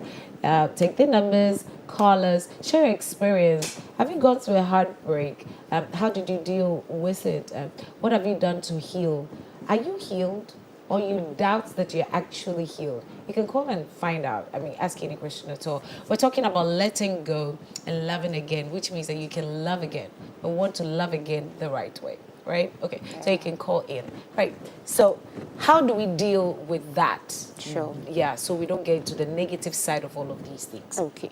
So I was coming to the issue of self-care. Self-care. When you're going through, a heartbreak. Because if you don't take care, you might, because of the state you are in, plunge yourself into some, behaviors that might end you up, in something else. Maybe you fall ill or something. So you need to be mindful that the state I'm in, if I don't take care, I might not eat, I might not drink, I might not want to talk to anyone, and then I'll find myself going down with each passing day. So when please hold on with that. Abigail is on the line. Good morning, Abigail. Good morning, Auntie Precious. How are we? And my counselor, good morning. Abigail. Letting go and loving again. It's not easy. I've been through this emotional, whatever. Letting go. Yeah, you can let go sometimes, but it depends on the second party. How are you going to love again? What is it showing you for you to love again? That's the task. You try your best to make the person happy. Let me just chip in this thing. My husband is a very hard person, So going out, he will not tell you. Traveling, he will not tell you. You'll be there just pass stuff. Even if you want to pray with him, and I keep on praying. I say, sometimes it's not praying. It's the character and the attitude we have to change. Yeah. If I'm hurting you, Auntie Precious, we know. The pretense in marriages these days is too much. You'll be hurting somebody pretending not to know. But the woman is always sensitive to know that my husband is not happy. Let me make it think. Or the husband is noticing that my wife is not happy. Let me just try and make her happy. And, all your effort is like, oh my God. So, letting go, yes, when you let go, what of the second person? Yeah, I'm even shaking as I'm talking to you. For some time now, I have been indoors and I noticed depression because my sister went through it. I see myself sitting quietly, be indoors. No one knows I'm there until my daughter will come back from school and knock. My business is down and husband will leave you in the house for weeks. No calling to check how you feeling, nothing. And when you talk, it's like, I'm a type that doesn't like complaining. And where I stand, for me to go and tell somebody is very difficult because people come to me seeing me as their solution because I go out there, I sing at church, I play with everybody, I encourage, and deep down, I am tired. Well, Abigail, I know that our counselor is poised to deal with that. What do you tell Abigail? Yeah. Okay, Abigail, first of all, I'm happy you have come out to share your story, because a lot of people are going through pain. They don't know who to share it with. You know, Right. as Abigail is mentioned, she finds herself being indoors the whole time. Probably nobody, until maybe she mentioned it not long ago, probably she hasn't shared it with anyone, and nobody knows what she's going through. So you coming out to share the story with us this morning, I believe it's something really important you have done. First of all, I believe you have appreciated the fact that there's an issue, and so you want to do something about it. You know, from all that you have said, you realize that you are at the broken side. It seems your partner probably either doesn't know what you are going through, or he's moving on with his business and other things, and then you find yourself at a disadvantaged point. So Abigail, I would just implore you or encourage you to, you know, as much as possible, pick yourself up, because if you remain in this state, like you mentioned, your business is going down, probably your relations with your children isn't as it used to be, or even friends and family. You don't want to go out there and all that. You can't change people. What you can change is yourself. And so you need to pick yourself up. If you are still marrying your husband, understand that there's no way, if he keeps doing the things he's doing, I'll pray for him, I'll talk to him. But if he's not changing and I want to live with him, I need to work on myself. How do I move on? Or how do I make myself happy, even in the midst of all this? So I believe you need to shift focus. Sometimes we focus too much on the other person than the other important things in our lives. You could decide to, you know, shift your focus to your work. If you have a shop or whichever means by which you make ends meet, probably you could decide to take things to a different level. While you're doing that, is taking your attention and all that, you realize that now you're not thinking so much about what my husband is doing to hurt me as he's coming home, what is he going to say. While you're staying indoors, all you're thinking about is him. The more you think about him, the more broken you feel. Now you should try and refocus. Refocusing is very important. When we refocus to the things that, you know, would help us, you know, come out of our shells or help us feel better. It helps us to let go of the things that make us, you know, feel hurt. And so I would advise, I believe when your husband sees that you are more vibrant, you're more cheerful, he might probably, you know, see that my wife is being better than she used to be. Maybe he would change. If he doesn't change, I would implore you, if it is church you want to involve yourself more, take up some leadership roles at church and all that, I believe you should just try and, you know, shift your attention from all your husband is doing to something that would make you feel better about yourself. All right, Abigail, you owe it to yourself. Honey, pick yourself up, because you are the person that you have. You know what I mean? Sure. Okay, girl. This is women encouraging another woman. Girl, you can do this. All right? Okay, so we have Derek from Tema. Derek, right? Okay, so Doris. Yes, Doris from Tema. Morning, Doris. Sorry. But please call again, Doris. I'd love to hear from you. But I really enjoyed that counsel. I'll keep it in my GOtv. Yeah. So you were talking about the emotional baggage and everything. So we're looking at self-care, right? Yeah. So, like I mentioned, when you know that the state you are in is likely to leave you in, you know, a state where you might end up not taking good care of yourself. When you have that at the back of your mind, you now have to be intentional in working on it. So I know that this state I'm in, if I don't take care, I won't eat, I won't drink, I won't bath, I won't take my bath, I won't go out, you know. When it happens fresh, it's normal. But understand that if you don't take care, the state you are in might end you up somewhere you don't want. It might end you up in the hospital. It might bring you another health condition or something. And so we need to be intentional about self-care when we are going through brokenness. Like Abigail shared with us, she finds herself indoors. She probably doesn't want to go out and all that. But if she can decide to do the opposite. I don't want to go out, but in terms of self-care, if I want to take good care of myself, I might have to take my bath, dress up, head out there, and come back feeling better. So you need to be mindful of what you take in when you are going through that. Some people might resort to alcohol, drugs, and all that. Please and please again, when you are going through, an emotional pain, these things would rather plunge you deeper and deeper into the pain. So when you begin to eat well, you listen to good music, we are Christians, and you might want to slot in some very inspiring gospel music that can, speak some words into your soul for you to feel better while you're cooking, some of these inspiring songs can help us get over the pain. Some of the words can all of a sudden make you feel like, oh yes, I can. Which song I does can that let for go. you? Oh, a number of them. Can I even remember now? Our gospel musicians are doing very well. Yeah. You look at PAC's, when you watch her videos, someone going through, they encourage, going through so much brokenness, and then all of a sudden you realize that God has brought you through. So you know that God can bring me out of the state I'm in. You listen to these songs.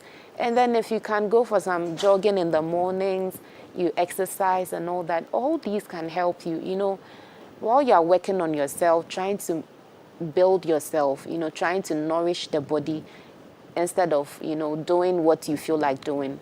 It can help you feel better. It can make you feel like, no, I need to talk to someone. Right. I need to go for therapy. I need to do this and that. So self-care when you're going through brokenness is something we should, be very mindful of. What happens to children in a situation of letting go? That's another word of divorce. What happens to children? What do you consider as a counselor when children are involved before you get into the idea of divorcing and finally letting go? Okay. So that has to do with married couples, yes, right? Okay. For married couples. So for married couples, when divorce comes in, one of the factors you can't do without is the issue of children. The fact is we are going our separate ways, but our children are not. They have us. And so no matter what, even should you end up in the court of law, they would ask you certain questions about the children, who is taking custody, how are you financing the kids' school, their fees, and then all of that. Even the court of law would let you come to terms, and decide on what to do. And so when couples want to go their separate ways, they should never forget that their children are still, within.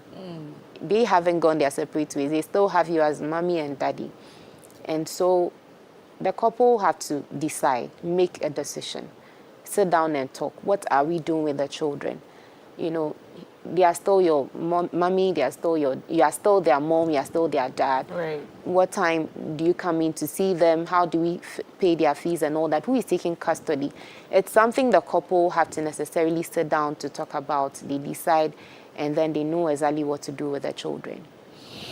I see. Well, I'm also thinking of a situation where in the course of letting go, or when you're going through the cycle of pain, some people carry their children along with them. Yeah. Right? So you see a child taking sides, right? That's in the process of one of them letting go. They kind of tend to feed the children with certain things. Then the children in turn have certain resentments for the other parent.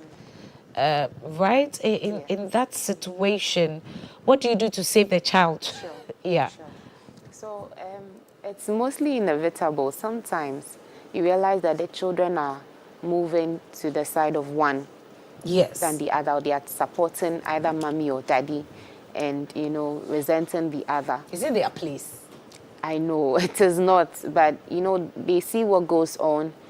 Sometimes mommy talks a lot to the kids and tells them, see what your daddy is doing, and all that, tells them everything. Probably sometimes daddy doesn't even get the chance to defend himself before them. So normally we would advise that if it's possible, let the children go through therapy. Most definitely on whoever's side they are on, they've been told stories to let them believe that the other person is evil. But when they go to sit before the therapist or the counselor, he would help them to see the other side of the story. Yes, so children of divorcees, normally we advise that they are brought to therapy because sometimes they find themselves in a broken state as well.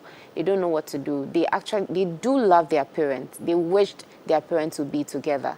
And so we would advise that the children go through therapy so that they'll get to see the picture as a whole and not just in parts. Most of the time, they have just one side of the story. I'm going to have to pause you there because Fatih is calling us from the great city of Medina.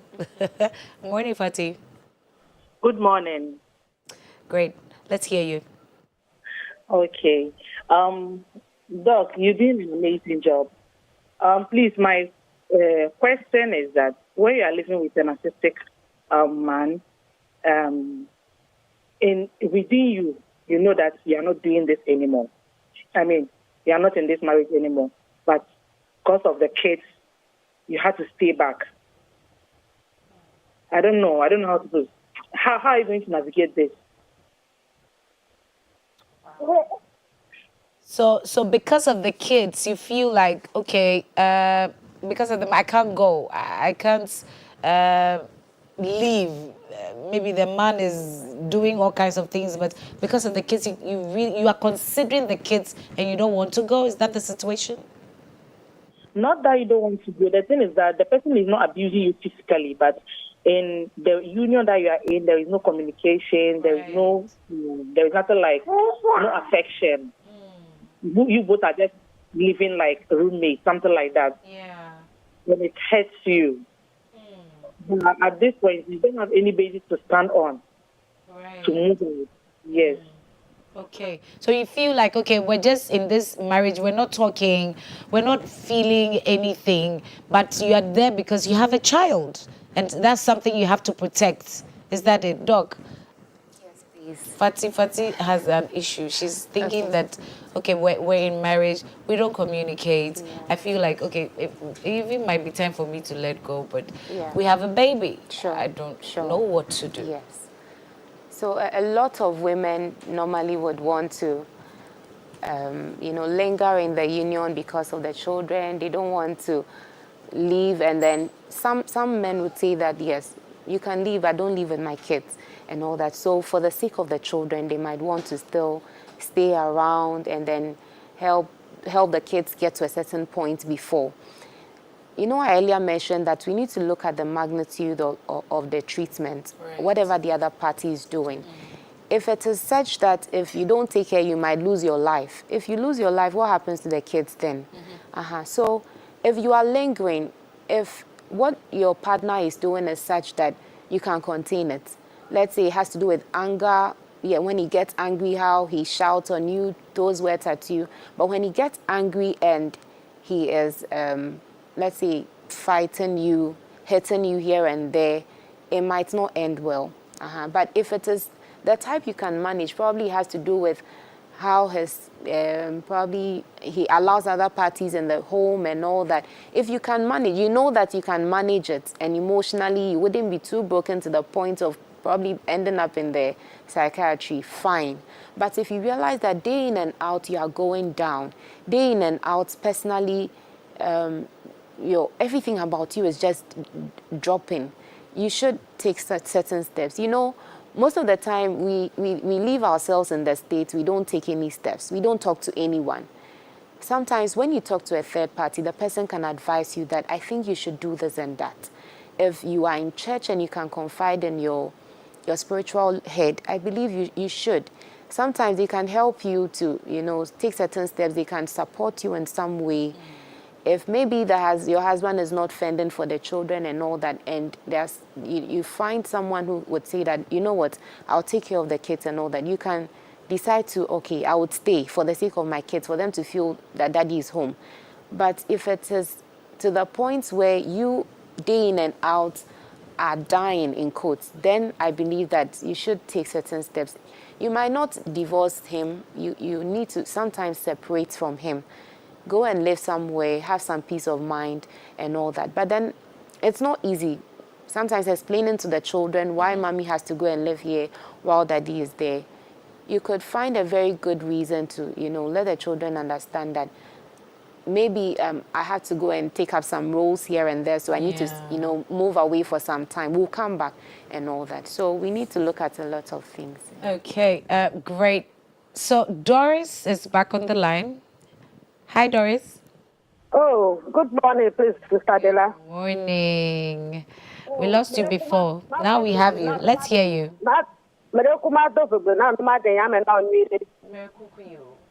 Oh, okay. Mereku, esro do. Epereka koya ojo. Ojo yiyogote.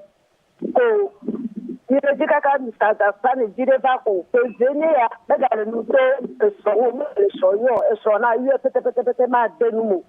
Jire karo do let me awo. Situation look let me awo. Okay. Okay. All right. So Auntie Doris is talking actually about her daughter. She says that, what do you do in a situation where your spouse is outside the country? So you guys have separated, by distance, you're living apart. And then all of a sudden, attitudes start to come in. People start to change. Now, the one out there is behaving differently. And the daughter here doesn't really know what to do. Okay. Right? Yeah, so that's... Okay, so are they divorced or it's just, they living apart? Yeah, they living apart. Now communication is terrible. Okay. We can't talk to you. We don't know what's happening with you. You won't tell us how far it's going. We don't even know whether we're married or not. Sure. Yeah. If, the marriage was constituted in court, normally until we go back to court to sign papers and all that, the court of law will believe that you are still together. And so we need to find a way to find him. Until we find him to know if we are still in this or we need to go our separate ways, the lady cannot move on, unless probably she wants to do that traditionally. Yes, but the court of law still knows that the two of you are married. You understand? So when it comes to this whole issue of marriage and separation, sometimes separation, thinking it's divorce, but it isn't and all that. Especially when the whole thing started from court. Right. We need to go back there to correct things. Let them know that we are no longer together. Because that court documents things. And so until we have gone to sign that we've gone our separate ways, for them, all they know is that the two of you are married. Yes. So if you are struggling to find where he is and all that, I don't know if you know some family and friends whom you can contact and then find a way to get to him.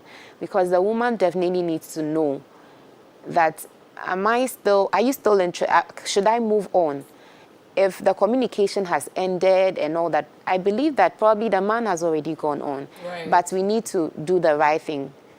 Documentations and everything had to be done so that the woman can be released to move on with her life. Okay, I think that's quite cool. But some people would also want to, those people who want to have a life there and then another here, more like you're an auxiliary life, so they keep you around. Once in a while they send you some cash, but they have a family there. Yeah. How is that supposed to work in an African setting? Well, some women might be okay. If you send us money, if you take care of the kids, you can live your life there and then come back. When you come to Ghana, it's amazing how some couples live.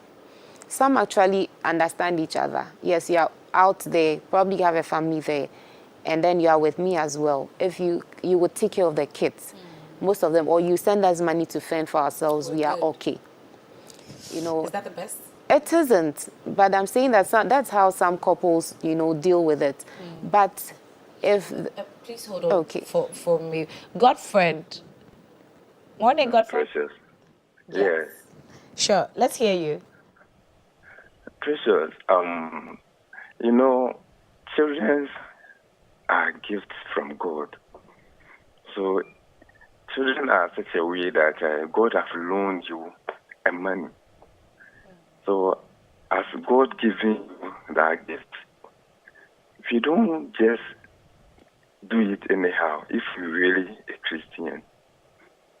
A couple of people met Jesus Christ, and they were asking Jesus Christ, how many times do you have to divorce your wife? Jesus Christ, on his wisdom, told them, unless you have met him in the man, you have met your wife on another man's. Meaning, divorce is not anything that you should just handle it like like a water that you should take it. You know, we don't just marry. You don't just marry. You don't just say, "Oh, I'm grown. I've grown," and this person, the person I'm going to marry him, is rich. You know, you don't use materialism about everything. Marriage is divine. Marriage is spiritual. That's been the issue. So that's what I wanted to contribute. Right. Thank you so much, Godfred. Well, you heard him. You don't just marry. And so if you're going into it, that's why it's not for boys and for girls. Can't say that's for boys and girls. Marriage is not for boys and girls, right? Because he's thinking that if you go into it and God has gifted you a child, why then would you want to separate something that God has, put a topping on the cake, right? Yes, sure. It's interesting. You know, before the children came in, we were individuals. We had our own lives, or we had our different personalities and all that. As time goes on, people change. Things happen. We've given birth to kids. Between us, we have, some fruits between us. Nonetheless, as, time is elapsing and we are changing, this person is now taking on a new lifestyle and all that. The point is, if things are happening and one party is, I always use dying. Sometimes it's emotional. When you are dying emotionally, it sometimes can lead to the real deal, So if the other party is being badly affected, it actually ends up affecting the children. If we don't take the necessary steps, the children would, rather become something we didn't want them to be. So sometimes our being together might rather end up destroying the children. If we rather separated or probably went our separate ways, and then one of us managed them better, or we found ways through which we have something called co-parenting. We found ways through which we'll co-parent, and then the children would have some peace of mind and all that to be better people than probably we being together. Why not? Because sometimes when we are together and they see us quarreling, they see us fighting every day, things are happening. Yes, the children end up learning some of these things. Some studies prove that children who come from abusive homes sometimes end up being abusive themselves. Yes. Let's say young ladies who saw their mothers insulting their dads and all that, sometimes they believe that is how marriage works. You, the woman, have to be tough. You need to speak up. You need to, and young men who see their dads throw fists at their moms and all that, believe that the man is supposed to be the lord of the home. He's supposed to have his way and all that. So if keeping the kids between us would end up breaking them, would end up letting them take on attitudes that we probably didn't want them to, and now going our separate ways would rather, be of much benefit to them. Why not? Yeah, well, we're about to go, but before we go, everybody in church would run to the pastor. They have an issue. They want to, so the question is, who pastors the pastor? Now, a pastor is going to, feeling that, okay, I'm not doing right. And the pastor is at the point where they feel like, okay, we need to go through a divorce. Is there special counseling for such people? Because the flock is looking up to them. Why do you want to break up your home? You are preaching that we need to love one another, but they are going through crazy in their homes, right? Is there any special thing you do for pastors who are at the point of a divorce?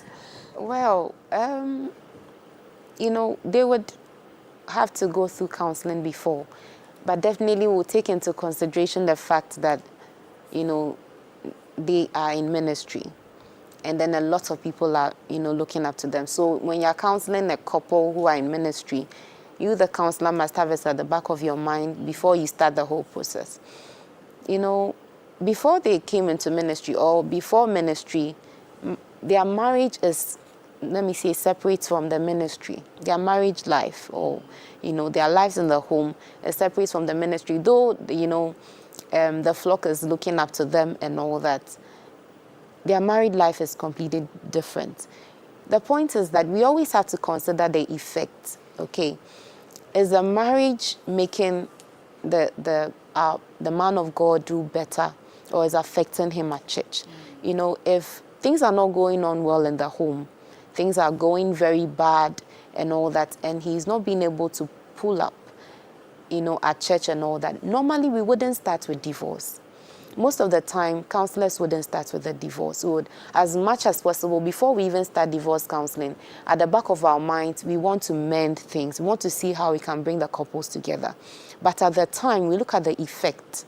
Okay, so if there has to be some form of separation for the couples to bring their thoughts together, put things, put themselves together and all that to come back together, if that would be the most necessary things to do, step to take, we take that. But at the end of the day, the most important thing, when we start divorce counseling, what we look forward to is trying to mend things. But where it's not working, though they are in ministry, if things still don't work, it will rather affect the ministry at the end of the day. Oh my God. Well, I have enjoyed you.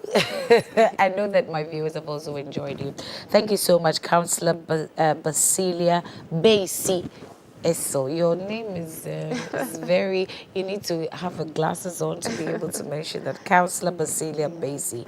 So it's been great. We didn't even touch on loving again. See, just letting go is taking all our time. But thank you so much for coming through. Thank you and we've had a great time with you. Are you learning something? I know that you're learning something. Your life is getting better. Your marriage is getting better. Now we'll love the God way, the right way. Let's go for a break, and then when we get back, we'll get into finances.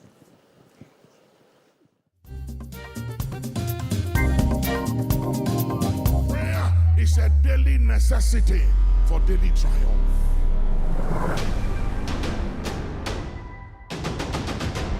Africa, we must unite.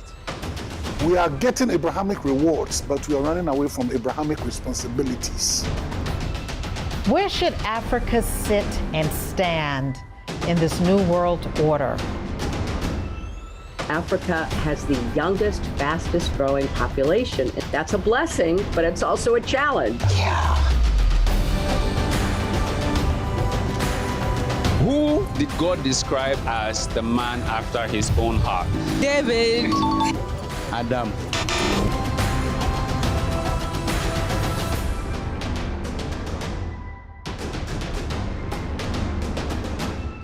My experience, nothing short of amazing. I never believed I'll be able to do this. Dominion TV's Emerging Leaders program has taught me skills about marketing in a corporate setting. My name is Danny Glover, and you're watching Dominion TV.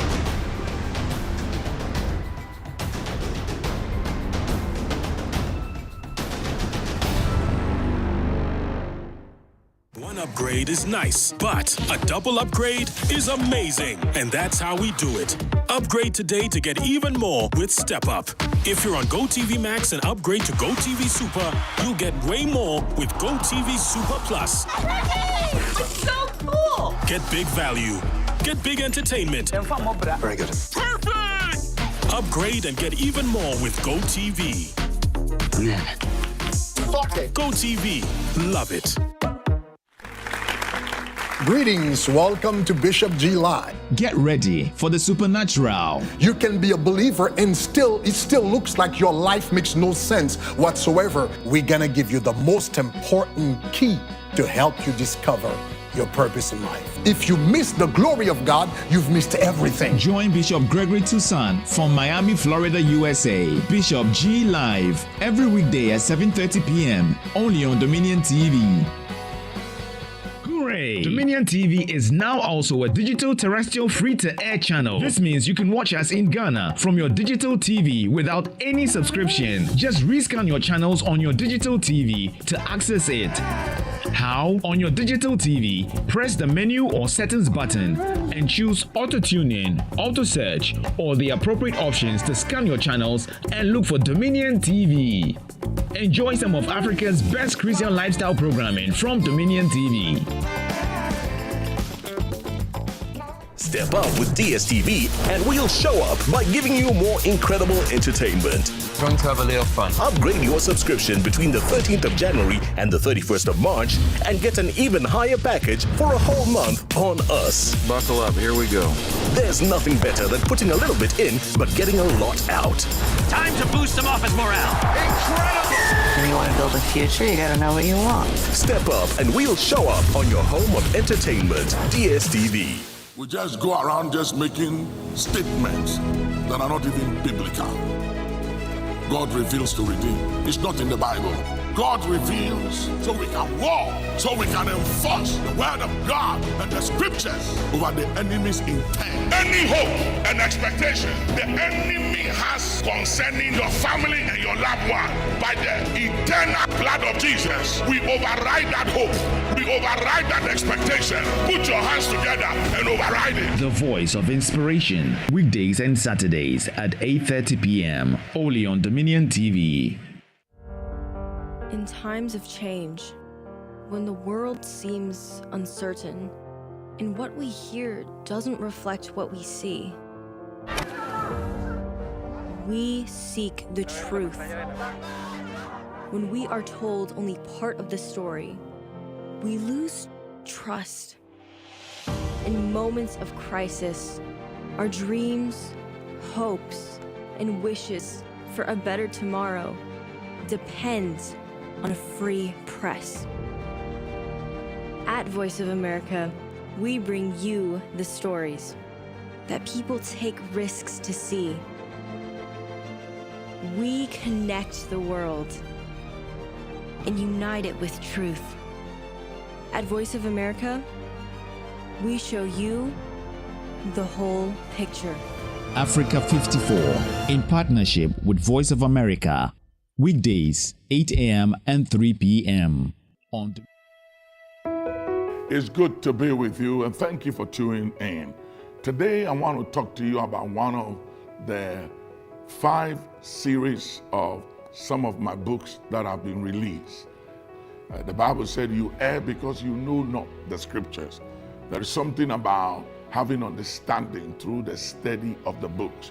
This book, Beyond the Valley, that deals with mastering of faith, the mastering of the test of love and the test of character and the test of faith, I believe will impact your life. So many people struggle at the place of the valley, at the valley, at the valley. But the valley is not a bad place to be. Whenever you find your place at the valley, realize that the next place after the valley is your journey to the top of the mountain. There is no way you can climb a hill or a mountain in life without going through the valley. So when you find yourself right at the place of a valley, it's an indication that you are bound to begin your journey of climbing the mountain or the hill. And so never be afraid when you find yourself in the valley.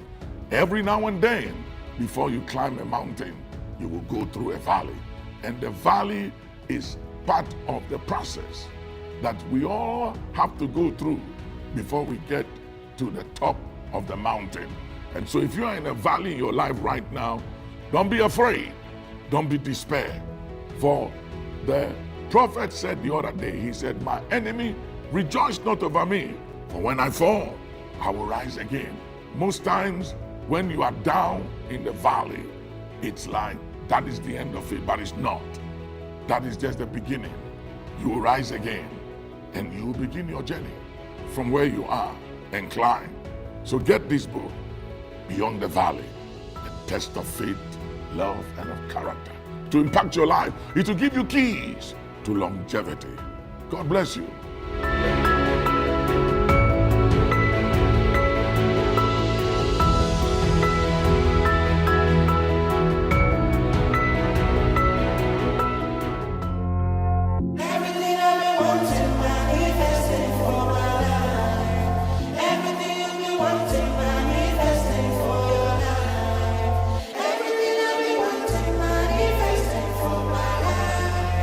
Everything you've been wanting manifest.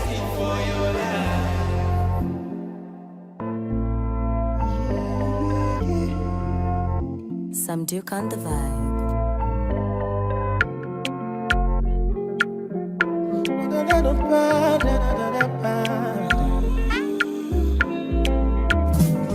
This year, blessing, money, testimony.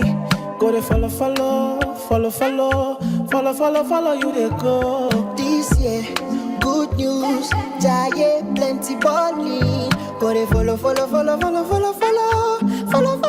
you they go. Everything I've been wanting, manifesting for my life. Everything you've been wanting, manifesting for your life. Even before you call, you don't answer prayer. My papa, you too shy, you don't fit for your hand. Even before you call, you don't answer prayer. My papa, you too shy, fit for your hand. Everything I've been wanting, manifesting for my life. Everything you've been wanting, manifesting for your life. Everything I've been wanting, manifesting for my life. Everything you've been wanting, manifesting for your life. Blessing, money, testimony. Go to money, testimony. Go to follow, you they go. This year, good news, giant plenty money. Go to follow, you they go. Everything I've been wanting, manifesting for my life. Everything you've been wanting, manifesting for your life. Even before you call, you don't answer prayer. My papa, you too shy, you don't fit for your hand. This year we'll save, this year we'll build, by wisdom the house is built. So we're getting into the finance series, as a kingdom finance series. We want to build a kingdom for God. We also want to build a legacy for our children. A good man leaves a legacy for his children, his children's children, right? So you want to be a good man. Now, you could be talented and broke. Okay, so it's not like there's any spiritual understanding to it. Please don't do that. It could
for years. So the rule is you are more, pick one, grow it, sharpen it, professionalize it to at least some good level before you pick the others and develop them along. It doesn't mean you will drop them.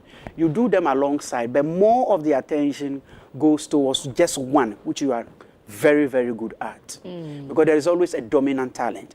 And the dominant talent requires more attention, more resources. Growing up, most of my money goes into buying books because deep from within, I knew I was going to be a writer. If there is a conference that has to do with authors and things, I want to be there because I knew I could do that. But talking was not part of my life. Yes, I've never liked talking and speaking in front of people, but it's always been there. So gradually I was working on that. Now I go to places, I talk, and they pay me. Yes. Right, yes. Right. Yeah. So in choosing the talent or the one that we can monetize, for want of a better word, do we necessarily have to pick the one that we don't have to pay so much for? If you are somewhere in Sudan, Ghana, Togo, you're thinking you have to spend so much to do it. Maybe you have to go back to school, don't have money for master's or PhD and all of that. But even that one is the one that is supposed to bring you, the real cash. Would you advise they go for lesser ones, then later? And then, but the downside to that might also be that probably later you might not even be able to go back to school. Okay. How do you deal with that? All right, okay, that's a very interesting one. So when I was in the University of Ghana between 2004 and 2008, I was reading home science, food and nutrition management, those courses. Do you cook? It's a long time I cooked, But of course I used to cook. Yeah. So that's the course I was reading. But because I knew deep from within what my future would be like, I always made time on campus to read, to research, to learn. I was doing this alongside. I couldn't have the opportunity of learning publishing and writing like somebody would do when the person goes to KUST. But I used my private time. I used other opportunities for workshops and things to learn this whilst doing my academic program. Right. So it didn't cost me a lot of money.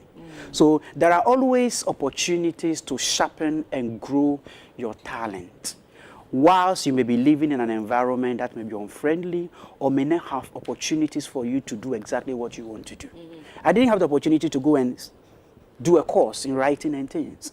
I was doing my bachelor's program in the family sciences, but I made time to use other inexpensive strategies to sharpen my gift along the way. So the environment should not necessarily be a hindrance. You can always find a way around it. Great. So, so we go through the process of, okay, we have three talents that should be able to bring us some money, and then we decide on one, and if possible, we go to school for it, and then from there, where do we go? Okay. So, the best thing to do is even before you think about schooling. Yes, and I want to emphasize this one because if you restrict yourself so much to schooling, there's going to be that danger of medical school, and the way and a program way, then the issue of money and things come in. Right. I will advise people to look for cost-effective strategies on honing and sharpening their talent. So, for instance, you've just finished senior high school. Okay. Hospitality is an area you are so much interested in. Your parents don't have money to send you to go and do a degree program or maybe some expensive cooking course somewhere. Yes, but there's a restaurant around you, or around your area. There's a hotel around your area that you know. You could go there to do attachment or internship for a period where you learn the practicalities of what it means to run a hospitality business. Right. As you do this, they may not even pay you so much. You are gathering money, you are gathering experiences. Later on, you now go back to school to do either that HND or that degree program in catering and hospitality management or whatever. So the approach should always be, what can I do in the immediate instance?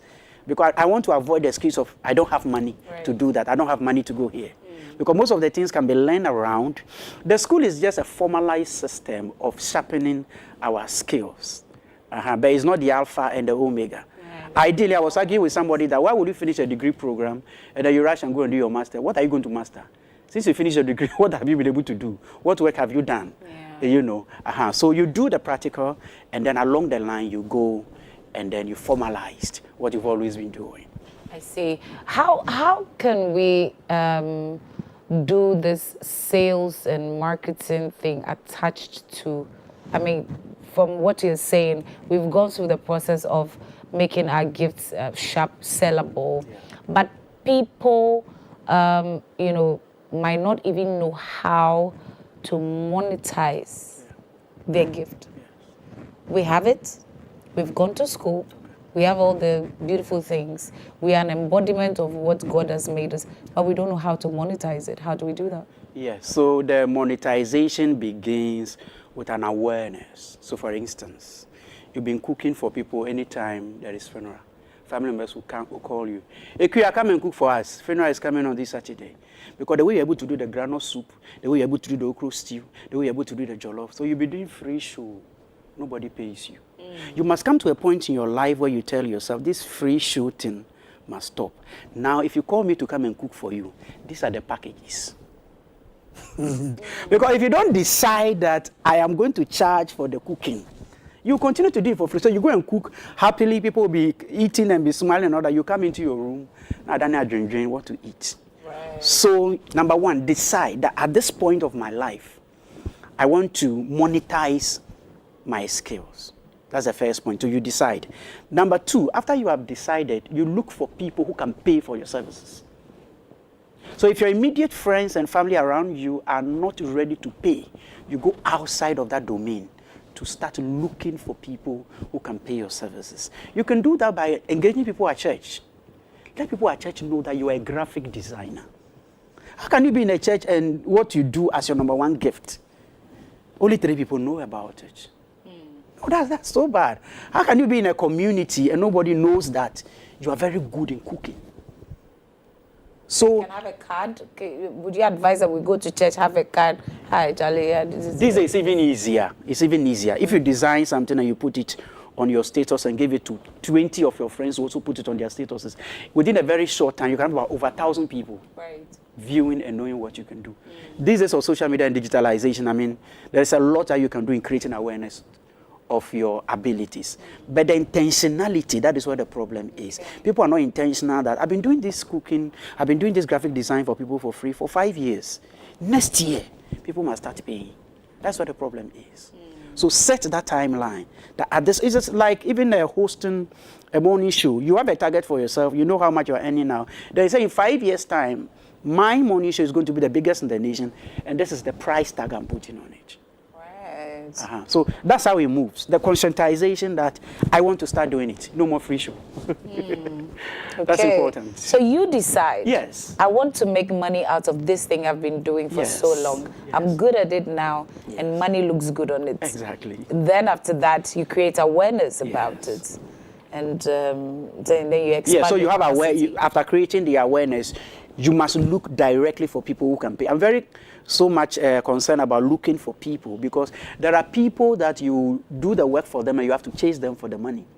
There are people who may not even value what you are doing for them. They don't want to pay you for it. Right. You cost 500, they said they'll give you 150. They don't respect what you're doing. So after doing it for some time, the free ones and the small coins and all that, when you get to that professional level, you must insist on looking for people who can pay and pay well for your services. Yes. Okay, so look for people who can pay and pay well for your services. So if friends and family will not pay, just shift, take a dive. But from the point of starting to think of monetization, now selling the product, there must be certain bigger platforms of marketing, sales and marketing, a deeper level of it, right? How can we do that now? Because I feel like people are stuck on just, I do this for money and that's it. But is there a deeper level we can get? Is there like a technical thing they can employ now to make sales and marketing a big thing that helps their business? Yeah, so that is when you are getting a transition from just what you do as an individual to now building a team. As you start as an individual, talking to people, mouth-to-mouth advertising and doing all those things, there gets to a time where you need other people to assist you in the team. So you try to look for someone who's very good with the money. Because probably you are very good with the MCing and you get the money, but before the next assignment, all the money is gone. So you want to get a financial manager who can help you to manage the money. You want to look for somebody who can do marketing, help the world know what you have to offer. So you build a team by making the transition of just one-man show to now a business. Once you build a team, you now have a business. As a business, there are clear laid out strategies you follow on how you want to advertise and how you want the public to get to know you. So when you get to that level, you now run the whole thing as a business, a professional business. Now, many people are not able to make the transition of just being a one person and doing that into a business, because sometimes they assume that if I get a lot of people, I have to pay them. And somebody will come and steal my idea, or somebody will come and just mess up the whole thing for me. So they remain at the small level, they micromanage it, they continue to do that thing at the small level there because they don't want anybody to come in, they don't want anybody to steal them. But to grow big, you have to take a risk. And taking a risk means bringing others in to help you. You are technically good, but you are not a business manager. You should accept it and bring others in. You'll be running this in your house, but there is a time where you must go and rent a store and rent a space and put the billboard there, let people know that this is a business, this is the office. You must make that transition, and you must set a goal on making that transition. Other than that, you'll be in that small kiosk, that small container, or that your small room for many years. Let's get into work ethics. People have wild talents. I see that in some... I'm a woman. When I go to the salon, I want a specific lady to touch my hair. And I've maybe become so accustomed to it. When she's not around, I'm like, okay, let me wait a little bit. You see that with the barbers and, like the men, with those who make your clothes for you and all of that. But then, over time, you start to see, and the moment they start to employ other people, they become ogboro. Then you don't know, let my small girl do it for you. Let this person do it for you. So gradually you start to lose customers based on certain. I want you to educate us on work ethics and discipline, how to keep a business running, so that it's not I can do it and so now you pay for it and that's it, we're done. Yeah, so let's get into that. Okay, so I want to start from our emotions. You see, one of the hindrances to making money is the way we manage our emotions. Imagine hosting a morning show, and before you came on the show, you had a problem with either your boyfriend or you had a problem with your husband. When you come and sit here, you have to behave like you are the happiest person on earth. Other than that, you are going to spoil people's show in the morning. That is professionalism. One of the problems people have is how to go beyond their personal problems into providing a service. And if you don't know how to do that, it can affect your business, it can affect how you make money. You can't make money by being emotional. You must separate your personal problems from serving a customer. Right. Having laid that foundation, I want to say that when you have a business, the business is more about the customer, the people you are serving, rather than yourself. It's not easy for all of us to do, including myself. But if you want to make money, that's what you do. You are serving people. So you have a service mentality. The woman says, I want Abena to do my hair for me. Abena is sitting there, she's not too busy. Why would I insist that Ekuya should go and do the hair for the person?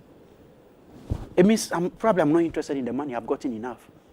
If you want to stay in business, you pick information from customers, and it goes with a lot of humility, a lot of attitude of service. Other than that, you get tired of people. You'll be screaming on them and shouting on them, or even ignore them. So the service culture helps you to keep customers and be able to serve them well. You have your own problems and challenges, you put them aside, you behave as if there is nothing happening, and you go all out into serving the people. Of course, when you go into the dynamics of customer service, customers are different, they make different demands. In order to keep them, you must meet their specific demands, the way they want their things to be done. That's the only way you stay in business. If you do it your own way, you are driving them away. So you're talented, you have a business, you've monetized it, you've been able to employ other people. Now we need to know how to manage the workers, yourself, and then the customers. right? But at what point can you just say that, look, even if the customer is right, the business first, at what point do you make that decision? Okay, so the basic rule is that the customer is always right. Yeah. Not to say that the customer cannot make mistakes, but the decision you take as a business person is to ensure that you sustain the business and you make the customer happy. Right. If the decision will lead to maybe you losing money and also losing the customer, then you're not making a good choice. There should always be a way of being able to keep the business and keep the customer. So the price you want to accept that will help your business is 500 cedis. The customer says, I can pay 450. And then you get angry and say, okay, because of the 50 cedis difference, oh yeah, that's okay. Somebody will come and buy. So in that case, you're not playing a good game because the customer is gone. And the difference is just a little. But you want to insist that the customer can always be right. So you want to let the customer go so that you can keep your business and also losing the money. It doesn't make sense. So at what point do you make that distinction of whether the customer is right or wrong? It depends on what choice will sustain and keep your business. If 3 different people have gone over just some small little issue over your business, then as an entrepreneur, you are not doing well. We have to face the truth. Yeah, so we shouldn't fight the argument of the customer is not always right. So if a customer is engaging you, you want to be sure that you are putting them to their tools or, making sure that they don't cheat you. I don't think that's a good attitude in business. Look for a very fair ground where you can play a very fair game, both for the business and for the customer as well. I see. We're learning. We're going to make money the right way. Because we're supposed to be kingdom financiers, we're supposed to spread the gospel. And so the gospel might be free, but transitioning it or, sending it across costs a lot of money.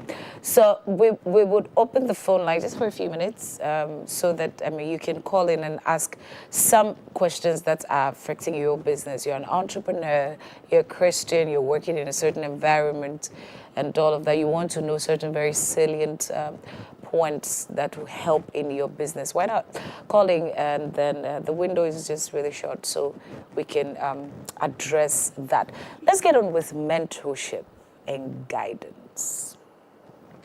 I have seen people, who feel like, okay, mentorship and guidance comes it's like from up to down, right? Yeah. But some people feel like, okay, I don't need to be mentored. I don't need any guidance. I have the talent. I have Jesus. I have the Holy Spirit. I get backing. So business should be good. How do we do in the absence of mentorship and guidance? Okay, so Biadala, the thing is, whatever you want to do in this life, you can do it. But sometimes you are concerned about time. Okay, so we have Gifty. Gifty. Good morning, Gifty. Good morning. Oh, I like your voice. All right, so let's hear you. Sorry, no, I am a singer. I sing a lot, but sorry, no, we don't have the necessary instruments and only panel be coach to bring the best out of you. Then mama, you struggle, and we say be hours a car probably for no sooner a simple. Simple say, more me because I'm losing myself. Sometimes, or say, be embra, on organ embra, like a whole lot. Jama, with talent in air, I'm no more much interest in the singing, but a honor me dominate you. Thank you. Right. Okay, so Gifty is asking, she actually spoke Twi, one of the Ghanaian languages that we have. She's asking that, okay, she's in a church, she loves to sing, it's one of the things that she thinks that is going to bring her a lot of money, fulfillment, but the church doesn't have the resources to actually help her build that talent, and over time, she's losing interests. So for somebody like that, see, I spoke about environment, right? Yes. So how does she navigate through that? So that one, she's not disloyal, she's leaving the church, now she feels like she's singing better, so she wants to go to another church where they have instruments. You know what I mean? Yeah. So how do we fix that? Okay, so first of all, before she even think about leaving the church, you ask yourself, what can I make out of the situation? I think that it will be very important to have a meeting with your pastor and let him know what your challenges are. I think that every reasonable pastor wouldn't want to lose such a talented person. So he will definitely come out with some measures that will help you to be able to at least be in an environment where you can hone your skills and become a better version of yourself. If things are not still going your way and you think you're losing yourself, then at that point it is important to look for an environment where you can make the best out of yourself. Yes, because your singing is what God has given you. And I believe that just like the parable of the talent, at the end of the day, God is going to ask you, what did you do with the gift? And you can't tell God, God, my pastor, they don't have machines and things. That will not be a good excuse.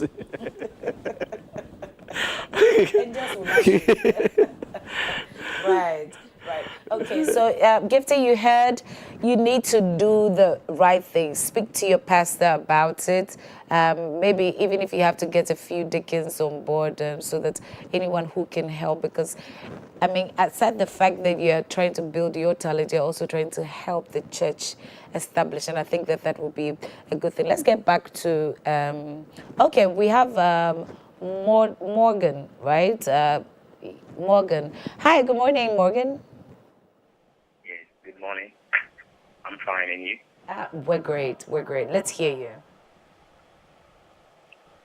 Yeah, apparently, let's say I'm a skill man, like a craftsman. So now I really want to, move forward and like just be into something great. So I just want to ask the man next beside you if maybe you can offer some kind of mentorship or something. Okay. As part of your craft, what exactly do you do? We do interior decor, let's say, as in furniture, like, yeah. I see. So you want to make it big now. You want to become a big boy in town because of that.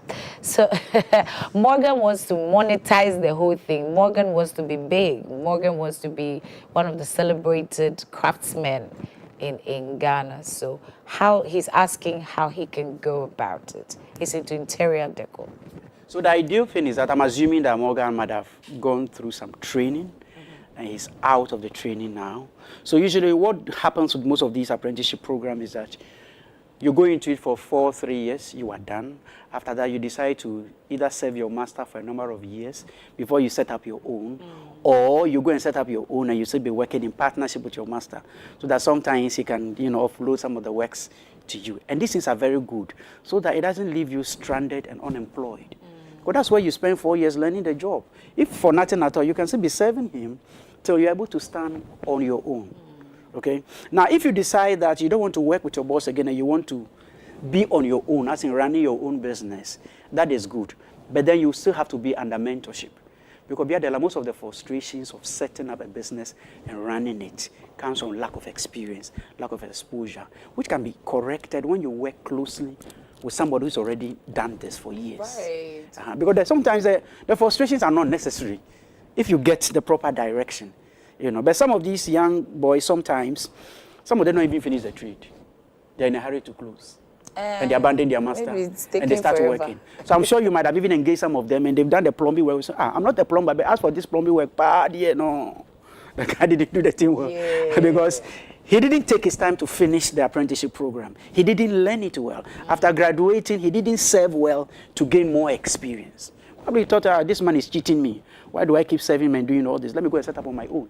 Do you have the requisite experience to set up on your own? Do you have the needed resources to be able to get the machinery and things to start looking for business and working for people? These are relevant questions to ask before you start thinking about, I want to be on my own. I see. Peter is on the line. Good morning, Peter. Good morning, madam. Please, how are you doing? I am a blessing. I pray you are too. Tell us what you have for us. Yes, I want to contribute to the program. Interestingly, the topics you are bringing out are some of the very vital things that, as Christians, we will need to understand. The world has evolved. By the way, before I continue, I like where the brother, the spokesperson, said a person should be able to differentiate between his personal issues from the business issues because it can never work. On that part, people are not ready to go through the process of maturing to becoming a full-scale business personality. For example, the brother who just called, he said he was into furniture and he wants to, and there's another lady too who said she's a singer and all those things.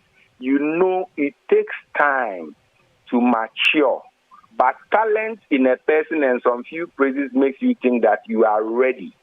But in real business, you have to start the process.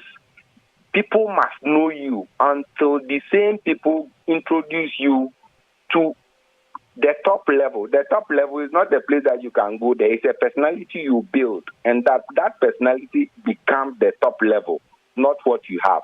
Top level is inside you. So when you get to that top level, even if you don't have anything, the people at the top level, knowing that you have it in you, will see you among themselves, and they can entrust the top level transactions into your hand. So I think this is what I can add up to what you are already saying. I like the beat the brother is wearing. Thank you so much. God bless you. Thank you so much for that contribution. Oh, wow, that's a really great one. Yes. I love it. So people have to introduce you to certain quarters. Now, people wouldn't want to even introduce what will not bring probably some good news to them, right? So you don't want to introduce someone who end up disgracing you. But one thing I also picked from, are you picking up? Yeah, go ahead. So is the fact that he emphasized what I would term as patience. Patience. So there is a time limit for transitioning from what you can do, what you have learned, into a building a whole business for yourself. If you see someone who is doing so well today, that person might have started that journey 30 years ago or 40 years ago. And you who have just come out of school, you cannot do the same thing. I was making a presentation recently, and I said that if you're a musician and you are thinking about releasing a music video, then Hamilton shouldn't be your standard. Dan Hamilton started doing music how many years ago? And you are just releasing your first music and you are comparing her music video to yours. It will take time. That's right. Yeah. That's very true. So we see some quotes on screen. These are quotes from the book Financial Evangelist, right? So you're going to have to take it. So it says, a person with little talent but strong drive can often achieve more than someone with great talent but little ambition. Oh, wow. Being multi-talented is not enough to guarantee success. To reach significant achievements in your career, you need both ambition and determination. Wow. Now that's some bars right there. Yeah. So let me just chip this in. When I was in school, I mean, I've always been good when it comes to academics. Yeah, right from primary school, junior high school, throughout. Sometimes I see some of my colleagues are way back 20 years, 25 years in school. They were not too good. But today, some even have PhDs. Wow. And I said, how did it happen? It's determination. They were determined to make the best out of life. They were not too gifted. They were not too skilled.